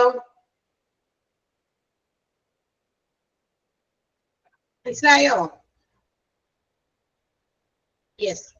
നെക്സ്റ്റ് ഒരു കുഞ്ഞു സെക്ഷൻ കൂടി ഉണ്ട്, അതുകൂടി പറഞ്ഞിട്ട് നിർത്താം. 33 ആണ് section 33. Pits, sumps, opening in floor and others. Pit, കുഴികള് അല്ലെ, പിന്നെ വലിയ ഗർത്തങ്ങളൊക്കെ, കുഴി ഗർത്തങ്ങൾ അല്ലെങ്കിൽ ഓപ്പണിങ്സ്, ചില വിള്ളലുകള്, ഇങ്ങനെയൊക്കെ ഫ്ലോറിലൊക്കെ പല സ്ഥലത്തൊക്കെ വിള്ളലുകളൊക്കെ ഉണ്ടാവും. ഇങ്ങനെയുള്ള കാര്യങ്ങളിൽ നിന്നും വർക്കേഴ്സിനെ പ്രൊട്ടക്ട് ചെയ്യാനാണ് സെക്ഷൻ 33 പറയുന്നത്. എല്ലാ factories, every factories need to safely cover and fence any operation. ഇപ്പൊ എവിടെയെങ്കിലും എന്തെങ്കിലും വിള്ളൽ കണ്ടു, അല്ലെങ്കിൽ ഒരു കുഴി കണ്ടു, അപ്പൊ ഇവിടെ കൂടിയൊക്കെ ചിലപ്പോ അറിയാതെയൊക്കെ ചിലപ്പോ വർക്കേഴ്സ് നടന്നു പോകുന്ന സമയത്ത് ചിലപ്പോ അറിയില്ല ഇന്ന സ്ഥലത്ത് കുഴിയുണ്ട് എന്നൊക്കെ, എപ്പോഴും അറിയണമെന്നില്ല. അല്ലെങ്കിൽ ചിലപ്പോൾ പെട്ടെന്ന് പ്രത്യക്ഷപ്പെട്ട അങ്ങനത്തെ വല്ല ഗർത്തങ്ങളോ കുഴികളോ വിള്ളലോ ഒക്കെ ആകാം. ഇങ്ങനെയുള്ള സ്ഥലത്തൊക്കെ നമുക്ക് എന്ത് ചെയ്യണം, എന്തെങ്കിലും തരത്തില് അത് ഫെൻസ് ചെയ്യാം. അതിങ്ങനെ ഇങ്ങനെ എന്താ പറയാ, അതിന്റെ ചുറ്റും ആളുകൾ അതിന്റെ അകത്തേക്ക് കടക്കാതിരിക്കാനായിട്ടുള്ള കാര്യങ്ങൾ ചെയ്യാം. അത് ഫ്ലോറിലായിക്കോട്ടെ, എന്തെങ്കിലും വെസല്, ടാങ്ക്, സ്റ്റമ്പ്, പിറ്റ്, എവിടെയൊക്കെയാ അവിടെയൊക്കെ പോയിന്റ് ഓഫ് ഡേഞ്ചർ. അപ്പൊ ഡേഞ്ചറിന്റെ ഒരു അപകട സൂചനയുടെ എന്തെങ്കിലും ഒരു സാധനം സ്ഥാപിക്കുകയോ അവിടേക്ക് വേലി കെട്ടിയോ, വേലി എന്ന് പറയുമ്പോൾ വലിയ വേലി കെട്ടണ കാര്യമല്ല കേട്ടോ, അത് അതിന്റെ അകത്തേക്ക് പ്രവേശിപ്പിക്കാതിരിക്കാനുള്ള ഏതെങ്കിലും സേഫ് ഗാർഡ് ആകുന്ന രീതിയിൽ ചെയ്യുക എന്നാണ് പറഞ്ഞത്. ഗവൺമെന്റ്, സ്റ്റേറ്റ് ഗവൺമെന്റ് എന്താ പറയാ, ചില അവരുടെ ആഗ്രഹപ്രകാരം ഏതെങ്കിലുമൊക്കെ ഇത്തരം കാര്യങ്ങളിൽ നിന്നൊക്കെ ചിലതിനെയൊക്കെ ഒഴിവാക്കിയിട്ടുണ്ട്. Government can exempt any factory at its description. അപ്പൊ അവരുടെ താല്പര്യ പ്രകാരം സ്റ്റേറ്റ് ഗവൺമെന്റ് ചില ഫാക്ടറീസിനെ ഇതിൽ നിന്നൊക്കെ ഒഴിവാക്കിയിട്ടുണ്ട്. ചിലതാണ് കാരണം അത് ചിലപ്പോൾ അത്ര ഡേഞ്ചറസ് ആയിട്ടുള്ള സിറ്റുവേഷൻസിലല്ല എങ്കിൽ അത് അവരുടെ ഒരു ഇതിലാണ്, എന്താ പറയാ, താല്പര്യത്തിലാണ് അങ്ങനെ ഒഴിവാക്കപ്പെട്ടിരിക്കുന്നത്. അല്ലാത്ത എല്ലാ ഫാക്ടറീസിലും ഇതുപോലെയുള്ള കുഴികളോ അല്ലെങ്കിൽ വിള്ളലുകളോ ഒക്കെ ഉണ്ടെങ്കിൽ അതിനെയൊക്കെ സേഫ്, അതിൽ നിന്നൊക്കെ വർക്കേഴ്സിനെയൊക്കെ പ്രൊട്ടക്ട് ചെയ്യാം. അതുകൊണ്ടുണ്ടാകുന്ന അപകടങ്ങളിൽ നിന്ന് പ്രൊട്ടക്ട് ചെയ്യുക എന്നുള്ളത് എല്ലാ ഫാക്ടറീസിലും എടുക്കേണ്ട ഒരു നടപടിയാണ് എന്ന് സെക്ഷൻ 33 ഓഫ് ഫാക്ടറീസ് ആക്ട് 1948 പറയുന്നുണ്ട്. എന്താണ് ഇതിനെ കുറിച്ചൊക്കെ? Pit, stump, opening in floor. Clear ആയോ? മനസ്സിലായോ? പിറ്റ് കുഴികള് കേട്ടാണ്, കുഴികള്, ഗർത്തങ്ങള്, വിള്ളലുകള്. സെക്ഷൻ 33 അത് പറയുന്നത്. Okay, yes. അതിന്റെ ബാക്കി ഭാഗം നമുക്ക് അടുത്ത ദിവസം എടുക്കുന്നുള്ളൂ. കാരണം ഇനിയിപ്പോ നമുക്ക് അധികം ഇല്ലെന്ന് തോന്നുന്നത്. യെസ്, ഐ തിങ്ക് ഒരു ക്ലാസ് കൂടി ഉണ്ടെങ്കിൽ നമ്മളുടെ ഈ ഭാഗം തീർക്കാൻ പറ്റുമായിരിക്കും. എനിവേസ് എന്തായാലും തീർക്കും. നാളെ എന്റെ ക്ലാസ് നാളെ ആയിരുന്നു ശരിക്കും, അല്ലേ? വ്യാഴമല്ലേ എനിക്ക് ക്ലാസ് ഉള്ളത്? ആണോ? യെസ്. അപ്പൊ വ്യാഴാഴ്ചയാണ് എന്റെ ക്ലാസ് ആയിരുന്നത്. പക്ഷെ ഇന്ന് അപർണ മിസ്സിന്റെ ക്ലാസ് ആയിരുന്നു തോന്നുന്നത്. ടീച്ചർ ഇന്ന് എടുക്കാൻ പറ്റാത്തത് കൊണ്ട് വരാൻ ഉച്ചയ്ക്ക് വരുള്ളൂ എന്ന് തോന്നുന്നത്. ടീച്ചർക്ക് ഇന്ന് എന്തോ അത്യാവശ്യം ആയതുകൊണ്ടാണ് എന്നോട് കയറി എടുക്കാൻ പറഞ്ഞത്. നമ്മുടെ പോർഷൻ അത്രയും തീർന്നുണ്ട്. എളുപ്പമുള്ള ഭാഗമാണ് ഇതൊക്കെ. എംപ്ലോയി ഹെൽത്ത് ഒക്കെ ഡിസിപ്ലിൻ ഒക്കെ തുടങ്ങിയതുകൊണ്ട് നല്ല എളുപ്പമായിരുന്നു, അല്ലേ? ബുദ്ധിമുട്ടാണോ? ഒന്ന് ആലോചിച്ച് പറഞ്ഞേ വേഗം. നിങ്ങൾ ബുദ്ധിമുട്ടാന്ന് പറഞ്ഞാൽ നമുക്ക് ബുദ്ധിമുട്ടാവും. ആണോ? അല്ല. ഓക്കെ, ഇതൊക്കെ നമുക്ക് പെട്ടെന്ന് ക്ലിക്ക് ആവും. പിന്നെ ഈ പറയുന്ന സെക്ഷൻസ് പോകാനേ ചാൻസസ് ഉള്ളൂ. കാര്യങ്ങളെല്ലാം മനസ്സിലായിട്ടുണ്ട്, റൈറ്റ്? ശരിയല്ലേ? പിന്നെ ഒബ്ജക്റ്റീവ് ടൈപ്പ് ക്വസ്റ്റ്യൻസ് ആയതുകൊണ്ട് നമുക്ക് എന്താ പറയാ, ഈ സെക്ഷൻസ് അങ്ങോട്ട് മാറിപ്പോകാനുള്ള സാധ്യതയാണുള്ളത്. അതർവൈസ് ചാപ്റ്റർ വൈസ് നോക്കുകയാണെങ്കിൽ ഈസിയാണ്. ഇപ്പൊ നമ്മള് ഡിഗ്രി പഠിക്കുമ്പോ വലിയ 4 മാർക്കിന്റെ ക്വസ്റ്റ്യൻസ്, 5 മാർക്കിന്റെ ക്വസ്റ്റ്യൻസ്, 2 മാർക്കിന്റെ ക്വസ്റ്റ്യൻസ് ഒക്കെ ആണെങ്കിൽ പൊളിക്കായിരുന്നു നമുക്ക് ഈ ഒരു ചാപ്റ്റർ, അല്ലേ? നിങ്ങൾ ആലോചിച്ച് നോക്കിയേ. ഞാൻ അങ്ങനെ വിചാരിക്കാറുണ്ട്. അങ്ങനത്തെ പരീക്ഷയ്ക്ക് ആയിരുന്നെങ്കിൽ നമുക്ക് ഇഷ്ടം പോലെ എഴുതാൻ, നമുക്ക് കയ്യിൽ നിന്നൊക്കെ ഇട്ട് എഴുതാൻ പറ്റിയ ഒരു ടോപ്പിക് ഒക്കെ ഉള്ള ഒരു ചാപ്റ്റർ ആയിരുന്നു. പക്ഷെ അൺഫോർച്ചുനേറ്റ്ലി നമുക്ക് ഒബ്ജക്റ്റീവ് ടൈപ്പ് ക്വസ്റ്റ്യൻസ് ആയതുകൊണ്ട് ആ രീതിയിലാണ് ആൻസർ പഠിക്കേണ്ടത്. അതുകൊണ്ടാണ് ഞാൻ നിങ്ങളോട് പറഞ്ഞത് സെക്ഷനിൽ വരുന്ന ഉള്ളിലുള്ള അതെന്തിനെ കുറിച്ചാണെന്നും നിങ്ങൾ പഠിച്ചാൽ മതിയെന്ന്. ഓക്കെ, ബാക്കിയുള്ള കാര്യം വായിക്കേണ്ടെന്നല്ല, വായിച്ച് നന്നായി മനസ്സിലാക്കി വെക്കണം. കാരണം ഇതൊക്കെ നമ്മൾ പഠിച്ചെന്ന് നമ്മൾ എവിടെയെങ്കിലും ജോലിക്ക് പോകുമ്പോൾ അറിയണ്ടേ അവരും, അല്ലെ? നമ്മൾ വെറുതെ ഇന്ന സെക്ഷൻ അതിൽ പറയുന്നു. അപ്പൊ ആ സെക്ഷനിൽ അത് ഇന്നതാ പറയുന്നത്. പിറ്റ്സ്, സ്റ്റംസ്, ഓപ്പണിങ്സ് എന്ന് പറഞ്ഞു. ശരി, അപ്പൊ അതിനകത്ത് എന്താ പറഞ്ഞ കുഴിയും ഇതൊക്കെ ഉണ്ടെങ്കിൽ അതൊക്കെ കവർ ചെയ്ത് അല്ലെങ്കിൽ അതിനെ ഫെൻസ് ചെയ്ത് സൂക്ഷിക്കണം. അല്ലെങ്കിൽ അതുകൊണ്ടുണ്ടാകുന്ന അപകടങ്ങൾക്ക് ഓർഗനൈസേഷൻ പറയേണ്ടി വരും, ഉത്തരം പറയേണ്ടി വരും. ആ നഷ്ടപരിഹാരമൊക്കെ അവർ കൊടുക്കേണ്ടി വരും. ഇതൊക്കെ കോടതി നിയമത്തിലേക്ക് പോകുമ്പോ. അപ്പൊ അതിനെയൊക്കെ ഒഴിവാക്കാനാണ് സ്റ്റാറ്റ്യൂട്ടറി പ്രൊവിഷൻസ് ഫാക്ടറീസ് ആക്ട് 1948 കൊണ്ടുവന്നിരിക്കുന്നേ എന്നൊക്കെ നമുക്ക് അറിയണം. വേണോ? വേണം. അപ്പൊ നമുക്ക് ബാക്കി സ്റ്റാറ്റ്യൂട്ടറി പ്രൊവിഷൻസിന്റെ ബാക്കി ഭാഗം നമുക്ക് നാളെ പഠിക്കാം. So bye, thank you, see you tomorrow.